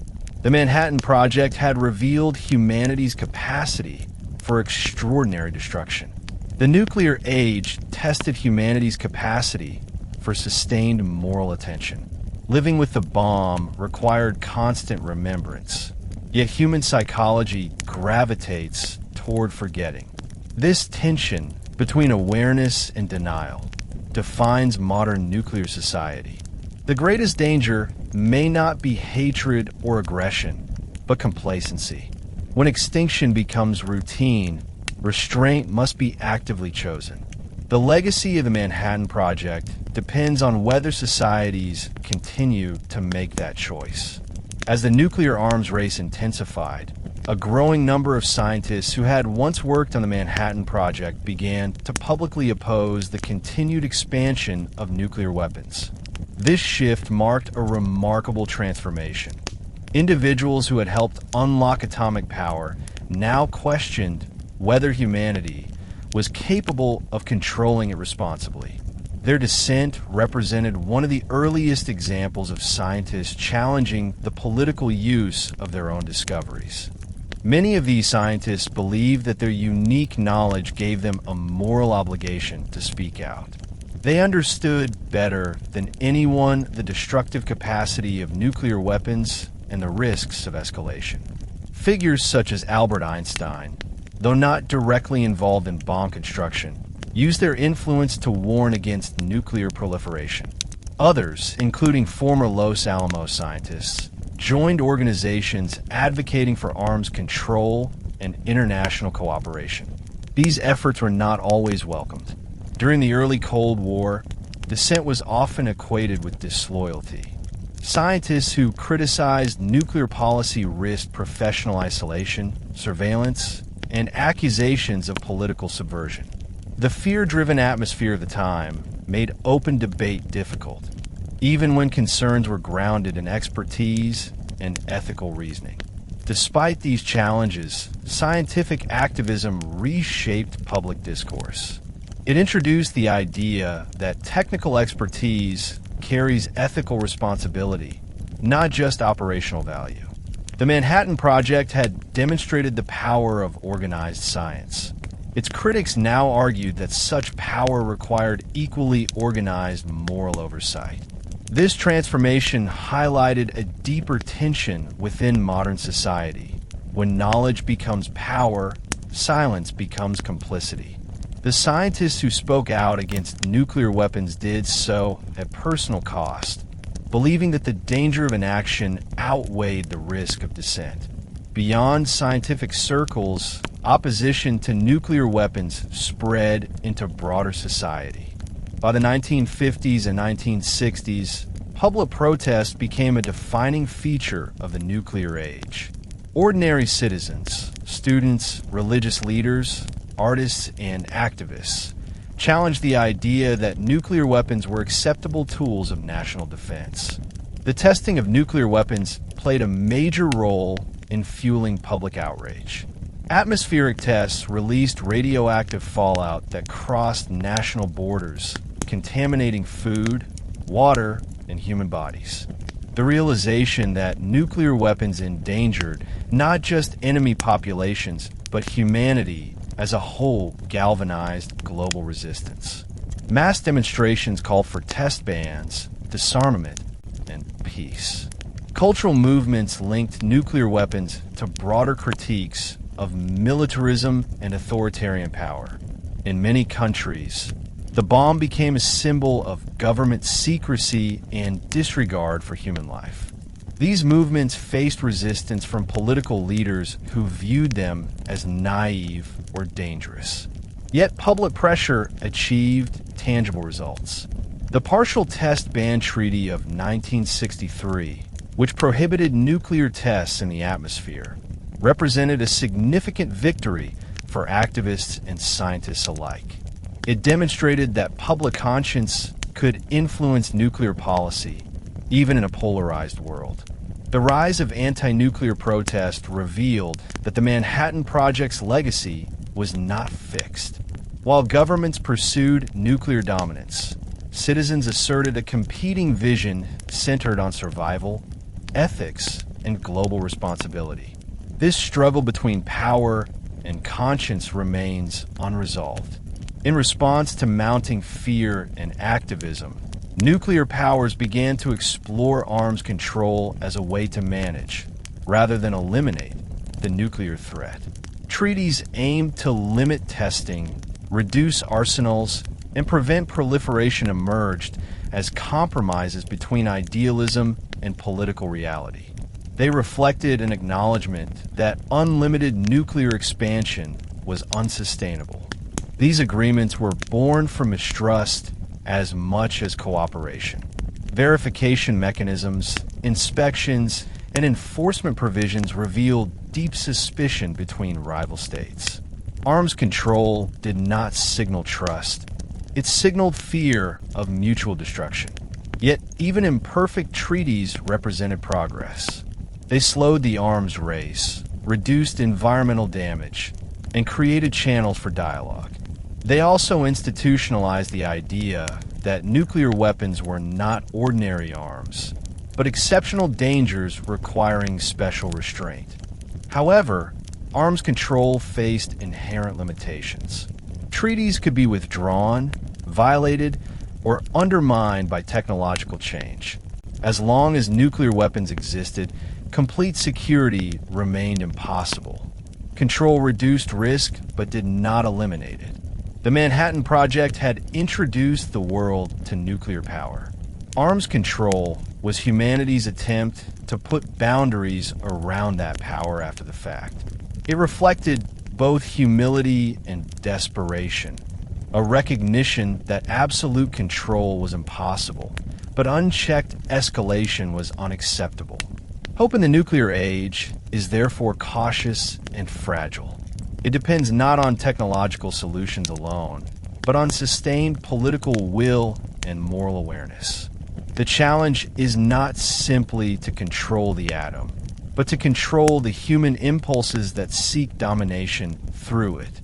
The Manhattan Project had already crossed a moral and technological boundary by proving that atomic weapons could be built and used. Yet in the years that followed, humanity crossed an even more dangerous threshold: the development of thermonuclear weapons, commonly known as hydrogen bombs. These weapons, powered by nuclear fusion rather than fission alone, were exponentially more destructive than the bombs dropped on Hiroshima and Nagasaki. Their creation represented a direct continuation of the logic unleashed by the Manhattan Project. The hydrogen bomb was justified through the same reasoning that had driven earlier nuclear development: fear of enemy advancement.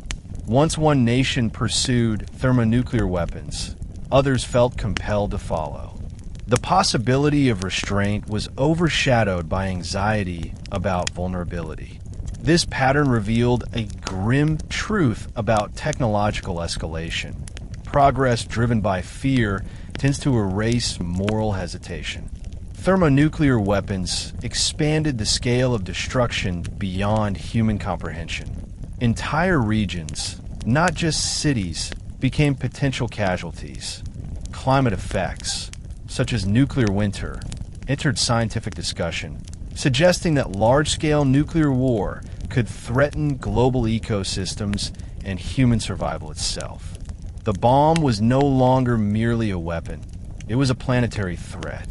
This escalation deepened ethical dilemmas. If atomic bombs already challenged the limits of moral justification, thermonuclear weapons shattered them entirely. Their destructive power rendered traditional concepts of proportionality and military necessity meaningless. The Manhattan Project had introduced the idea that science could decide wars. The hydrogen bomb suggested that science could end civilization.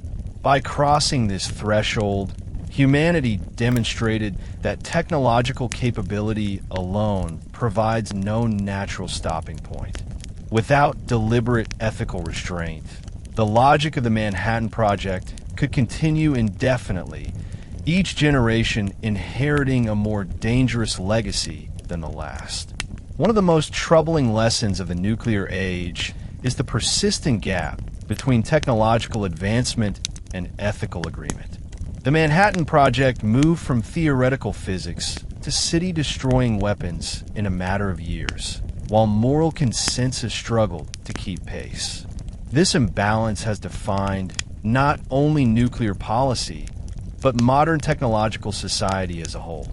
Ethical decision-making is slow by nature. It requires debate, reflection, cultural negotiation, and empathy. Technology, by contrast, rewards speed, efficiency, and competition. In wartime, this imbalance becomes extreme. Urgency suppresses doubt, and success is measured by outcomes rather than consequences. The Manhattan Project thrived in such conditions, but its aftermath exposed the cost of ethical delay. The nuclear age revealed that moral responsibility cannot be postponed until after innovation. Once a technology exists, its control becomes vastly more difficult. Scientists, engineers, and policymakers found themselves managing dangers they had not fully considered during development. Ethical questions that should have preceded invention instead followed it. This pattern extends beyond nuclear weapons. Advances in artificial intelligence, biotechnology, and surveillance echo the same dynamic. Rapid capability growth followed by reactive ethical debate. The Manhattan Project stands as an early warning that humanity's greatest risk may not be malicious intent, but unexamined momentum. Bridging the ethical gap requires redefining progress itself. If success is measured only by what can be built, moral failure becomes inevitable. The nuclear age challenges societies to integrate ethics into innovation from the beginning, not as an afterthought. Without this integration, the future risks repeating the past on an even larger scale. The Manhattan Project was not only a historical event. It became a template for how modern societies mobilize knowledge, resources, and authority in pursuit of transformative goals. Governments learned that with sufficient funding, secrecy, and coordination, scientific breakthroughs could be accelerated dramatically. This lesson has shaped everything from space exploration to digital technology. Yet the template carries inherent danger. The same structure that enables rapid innovation also concentrates power and limits accountability. Decisions affecting millions can be made by small groups operating behind closed doors. Public debate, Ethical scrutiny and democratic oversight often lagged behind technological capability. The nuclear age demonstrated that once such a system is established, it tends to reproduce itself. New challenges are framed as existential threats requiring extraordinary measures. Each generation inherits both the tools and the mindset of the previous one. The Manhattan Project's success normalized emergency-driven innovation, making it easier to justify extreme actions in the name of security. Understanding this legacy is essential for the future. The question is not whether humanity will continue to develop powerful technologies. It will. The question is whether societies can design systems that balance urgency with wisdom and power with responsibility. The Manhattan Project showed what humanity can do when it focuses its intellect and resources. The nuclear age asks whether humanity can also focus its conscience. The answer to that question will determine whether future breakthroughs lead to survival or to self-destruction. How the Manhattan Project is taught has become one of the most important battlegrounds in shaping public understanding of nuclear weapons. Education is never neutral. It reflects values, priorities, and assumptions about what matters. When a Manhattan Project is presented primarily as a scientific triumph or a strategic success, it risks becoming a story of achievement divorced from consequence. When taught responsibly, however, it becomes a warning about the costs of unrestrained power. For decades, many educational systems emphasized technical innovation and wartime necessity. Students learned about uranium enrichment, implosion design, and the race against Nazi Germany, often without sustained engagement with civilian suffering or long-term ethical consequences. This approach reinforced the idea that technological success justified outcomes, even catastrophic ones. More recent scholarship and pedagogy have challenged this framing. Educators increasingly emphasize interdisciplinary perspectives, combining physics with history, ethics, and human rights. Survivor testimonies from Hiroshima and Nagasaki are introduced alongside scientific explanations, ensuring that abstraction does not erase humanity. The goal is not to assign simple blame, but to cultivate moral awareness. Teaching the Manhattan Project as a warning requires confronting discomfort. It asks students to grapple with ambiguity, responsibility, and moral tension rather than heroic certainty. This approach prepares future generations to question authority, challenge inevitability, and recognize that necessary actions can still be tragic. History, when taught honestly, does not provide easy answers. It provides perspective. The Manhattan Project's educational value lies not in celebrating what humans built, but in understanding what that building cost and what similar choices might cost in the future. As time passes, direct witnesses to the Manhattan Project and the atomic bombings grow fewer. Survivors age, scientists pass away, and living memory gives way to recorded history. This transition presents a profound challenge: how to preserve moral urgency when personal testimony fades. Living witnesses carry an authority that documents cannot fully replace. Their voices convey emotion, trauma, and immediacy. When those voices disappear, there is a risk that nuclear history becomes abstract, reduced to dates, policies, and diagrams. Abstraction weakens empathy, and without empathy, ethical vigilance declines. Societies attempt to preserve memory through museums, archives, films, and memorials. These efforts are essential but incomplete. Memory is not static. It must be actively interpreted and renewed. Each generation reshapes the past according to present concerns. This process can deepen understanding or distort it. There is also a danger of generational distance creating complacency. Young people born into a nuclear-armed world may perceive nuclear weapons as permanent and unchangeable features of reality. What once shocked becomes normalized. The urgency felt by those who lived through Hiroshima or the Cold War risks fading into historical background noise. Preserving memory, therefore, requires more than preservation. It requires engagement. Stories must be retold in ways that connect past danger to present responsibility. The Manhattan Project is not merely a closed chapter. It is an ongoing inheritance. How that inheritance is understood will shape how future generations respond to emerging threats. One of the most difficult truths revealed by the Manhattan Project is that responsibility does not end with those who created the bomb. Knowledge, once released into the world, becomes a shared inheritance. Future generations did not choose the nuclear age, yet they must live within it. Responsibility, therefore, is not a matter of guilt, but of stewardship. Stewardship implies care, restraint, and long-term thinking. It requires recognizing that power carries obligations beyond immediate benefit. The Manhattan Project demonstrated humanity's capacity to unlock forces previously reserved for nature.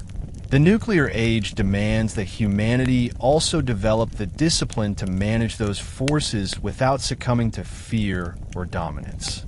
This responsibility extends beyond governments and scientists.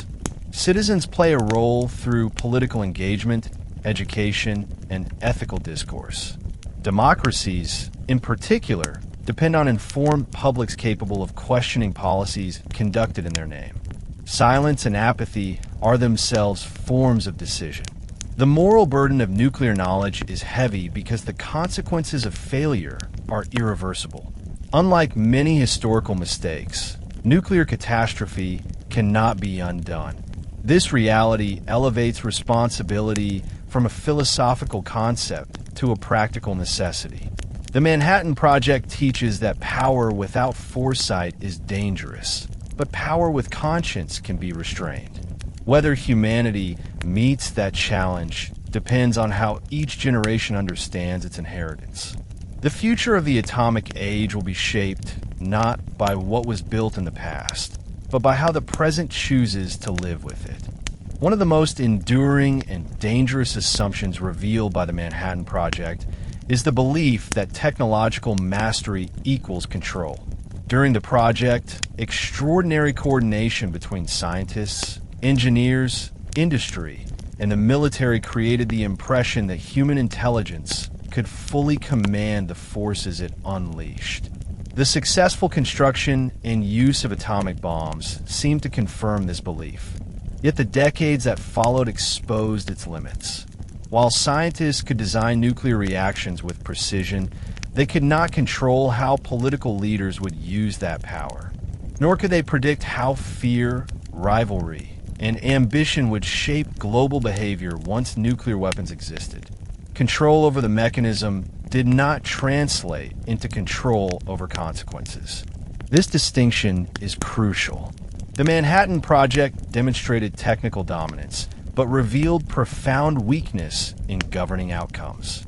Nuclear weapons quickly escaped the context in which they were created.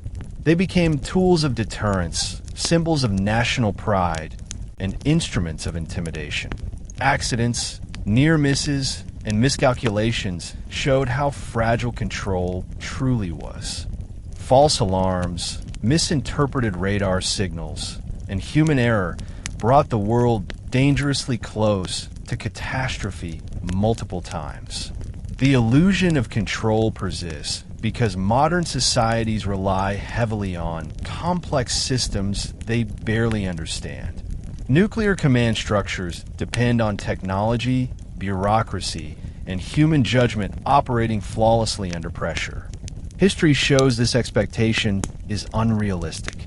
The Manhattan Project did not solve the problem of power, it magnified it. Recognizing the limits of control is not an admission of weakness, but a prerequisite for responsibility. The project teaches that the greatest risk lies not in ignorance, but in overconfidence, the belief that what can be built can always be managed. That belief remains one of the most urgent challenges of the technological age. The legacy of the Manhattan Project extends far beyond nuclear weapons. Its underlying pattern, rapid innovation driven by fear or competition, followed by delayed ethical reflection, appears repeatedly in modern technological development. Artificial intelligence, genetic engineering, cyber warfare, and autonomous weapons all echo the same dilemma. Capability advancing faster than moral consensus. Like atomic physics in the 1930s, many emerging technologies begin as theoretical or beneficial research. Over time, strategic and military interests accelerate development. Once deployed, these technologies reshape society in ways that were not fully anticipated. Ethical debate often follows rather than precedes implementation. The Manhattan Project offers a cautionary template. It shows how secrecy, urgency, and competition can suppress dissent and narrow moral imagination. It also shows how difficult it is to reverse course once powerful systems are established. Knowledge spreads, institutions adapt, and economic interests form around new capabilities. The lesson is not that innovation should stop, but that innovation without governance invites disaster. Ethical frameworks must evolve alongside technical capacity, not trail behind it. The nuclear age demonstrates the cost of failing to integrate ethics early and deeply into development. By studying the Manhattan Project, societies gain a lens through which to evaluate future technologies. The question should not only be, can we do this, but should we? And under what conditions?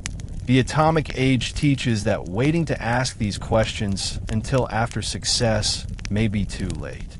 Perhaps the most profound lesson of the Manhattan Project is the necessity of humility. Human history is filled with achievements that inspired pride, but few that demanded restraint as urgently as nuclear weapons. Humility, in this context, means recognizing limits of prediction, control, and moral certainty. The scientists who built the bomb were among the most intelligent people of their time. Their brilliance was unquestionable. Yet even they could not fully foresee the political, psychological, and cultural consequences of their work. This gap between intelligence and wisdom is not unique to the Manhattan Project. It is a recurring feature of human progress. Humility also requires acknowledging shared vulnerability. Nuclear weapons do not respect borders, ideologies, or intentions.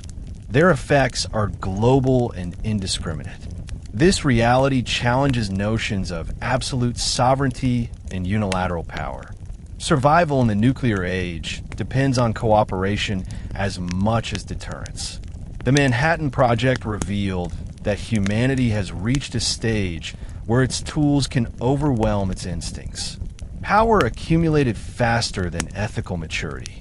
Humility is the counterbalance, a recognition that restraint, dialogue, and caution are not signs of weakness, but conditions of survival. In the end, the atomic age demands a redefinition of strength.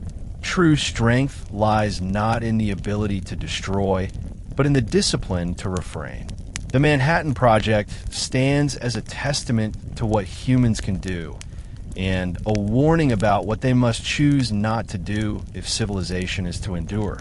In a long sweep of human history, the Manhattan Project stands as one of the clearest dividing lines between eras. Before it, even the most destructive wars were limited by human scale.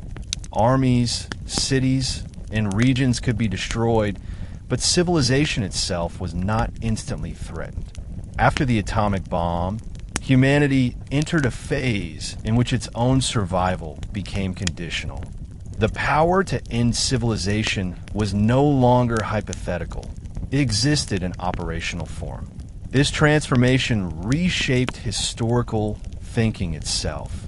Progress could no longer be measured simply by technological advancement or economic growth. For the first time, advancement carried the potential for total collapse. The Manhattan Project forced historians, philosophers, and policymakers to reconsider assumptions about inevitability and improvement. Human intelligence had outpaced human restraint. Unlike previous military revolutions, the atomic bomb did not merely change tactics or strategies. It altered the meaning of war.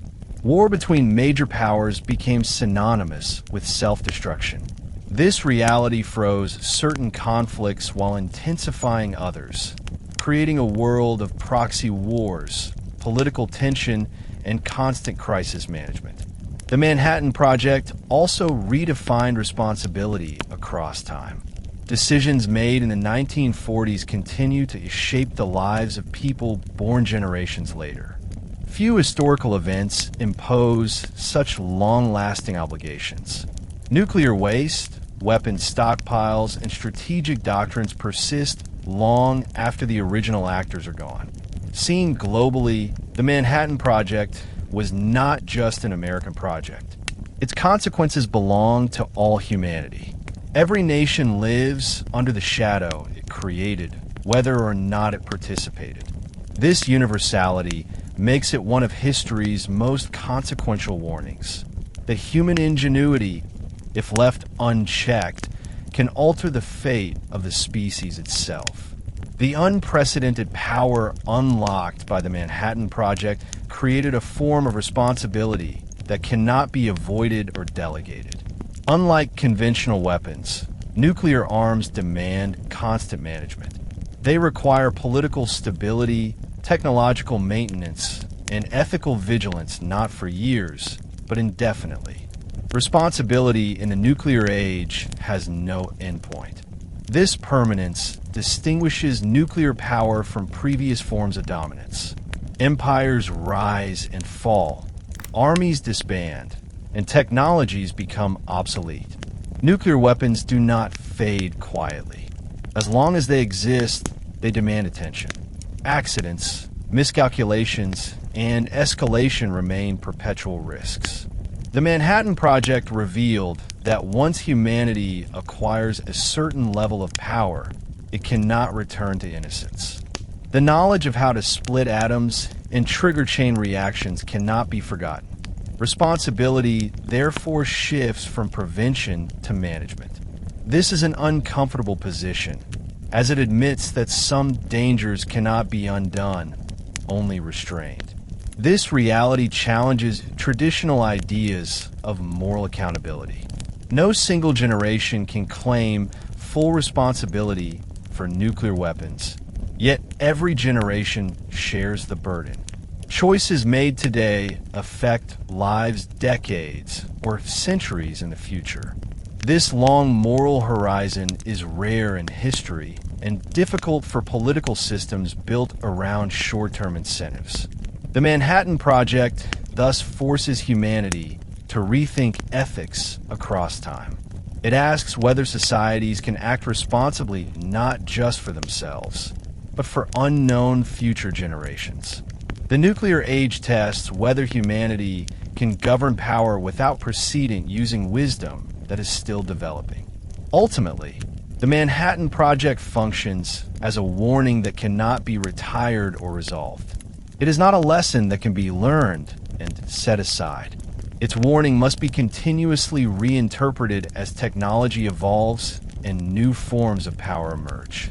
The atom was the first, but not the last, force capable of reshaping civilization. This warning operates on multiple levels. It cautions against blind faith in progress, reminding humanity that not all advances improve the human condition. It warns against secrecy and concentration of power, showing how decisions made by a few can affect millions. It warns against moral delay, demonstrating how ethical reflection postponed can result in irreversible harm. The Manhattan Project also warns against fatalism. The existence of nuclear weapons does not make catastrophe inevitable.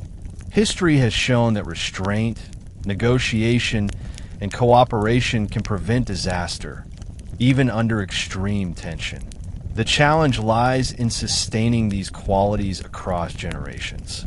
As humanity faces new global threats, climate change, artificial intelligence, biological risks, the Manhattan Project remains a reference point. It shows both what humanity can achieve and what it must fear in itself. The project's ultimate meaning lies not in destruction, but in responsibility. The atomic age continues. The warning remains active. Whether it becomes a prophecy fulfilled or a catastrophe avoided depends on choices still being made. The world that emerged from the Manhattan Project is one defined not by constant war, but by constant risk. Nuclear weapons introduced a form of danger that does not require active conflict to be deadly. Even in times of peace, the existence of nuclear arsenals creates an ever-present possibility of catastrophe through accident, miscalculation, or political breakdown. This condition represents a fundamental shift in human history.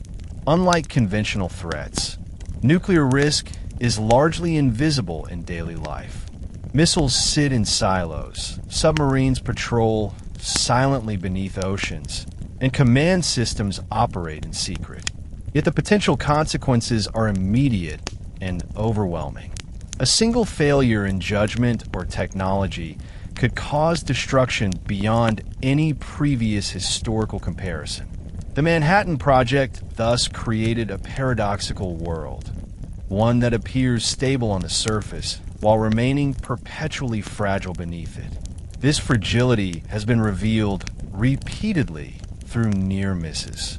False alarms caused by malfunctioning sensors, misinterpreted data, or human error have brought nuclear-armed states dangerously close to launching weapons.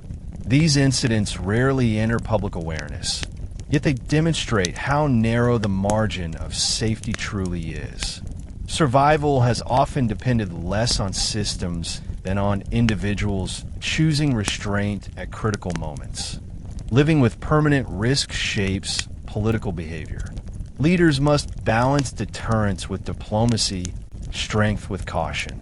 At the same time, domestic pressures, ideological conflict, and technological complexity increase the difficulty of responsible decision-making. The Manhattan Project did not merely create weapons. It created a condition in which humanity must continuously manage its own capacity for self-destruction. This condition raises a profound question. Can a civilization remain psychologically and morally healthy while living indefinitely under existential threat? The nuclear age has tested humanity's ability to coexist with danger without surrendering to despair or recklessness. That test remains ongoing. Another lasting consequence of the Manhattan Project is the creation of a deeply unequal nuclear world. A small number of states possess nuclear weapons, while the vast majority do not. This imbalance shapes global power relations, often reinforcing existing inequalities. Nuclear-armed states enjoy security advantages and political leverage that non-nuclear states lack. For many nations, nuclear weapons are seen as symbols of sovereignty and deterrence against coercion. For others, they represent an unjust system in which a few countries claim the right to possess weapons that threaten all of humanity. This tension has fueled debates over fairness, legitimacy, and international law. Non-proliferation agreements attempt to manage this inequality by limiting the spread of nuclear weapons while allowing existing arsenals to remain. Critics argue that this system entrenches a permanent hierarchy, asking some nations to accept vulnerability while others retain overwhelming power. Supporters counter that proliferation would increase risk and instability. The roots of this dilemma trace directly back to the Manhattan Project. The project established nuclear weapons as instruments of ultimate authority, making them attractive to states seeking security or influence. Once that precedent was set, inequality became unavoidable. This raises difficult ethical questions. Is it justifiable for any nation to claim exclusive rights to existential weapons? Can global security be achieved without global equity? The Manhattan Project did not answer these questions, but ensured they could never be ignored. Nuclear inequality highlights a central tension of the atomic age. Security for some often comes at the cost of insecurity for others. Addressing this imbalance remains one of the most complex challenges in international relations. As humanity moves further from the historical moment of the Manhattan Project, the challenge shifts from memory to foresight. The project's legacy is no longer confined to history books. It is embedded in strategic doctrines, political institutions, and technological systems that continue to evolve. The future of the atomic age depends on whether humanity can adapt these systems to changing realities without triggering catastrophe. Technological change adds new layers of complexity. Cyber vulnerabilities, artificial intelligence, and automated decision-making intersect with nuclear command structures, introducing risks that the original designers could not have anticipated. Speed increases while time for human reflection decreases. This dynamic magnifies the dangers inherent in nuclear weapons. At the same time, new generations confront the atomic legacy without the emotional immediacy of World War II or the Cold War. The challenge is to cultivate responsibility without relying on fear alone. Sustainable restraint must be grounded in ethical commitment, not just anxiety.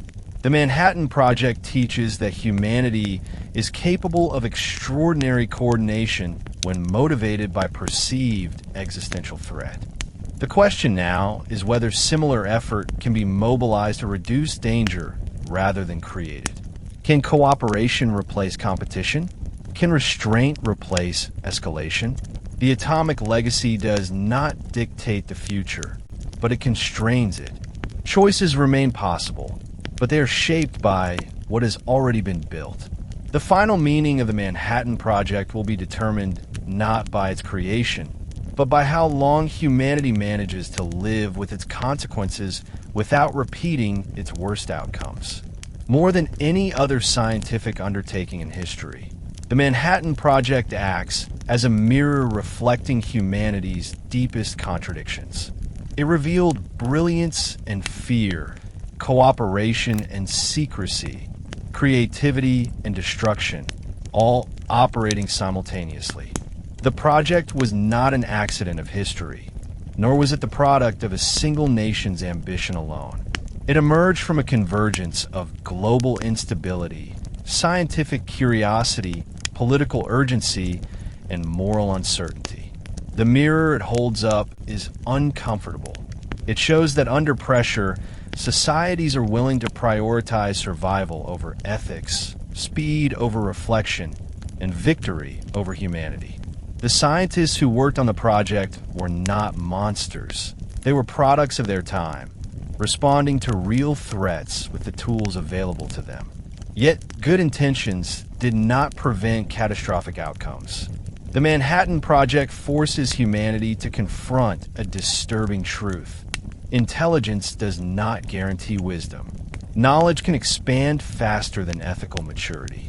When that happens, power accumulates in ways that outstrip humanity's ability to govern it safely.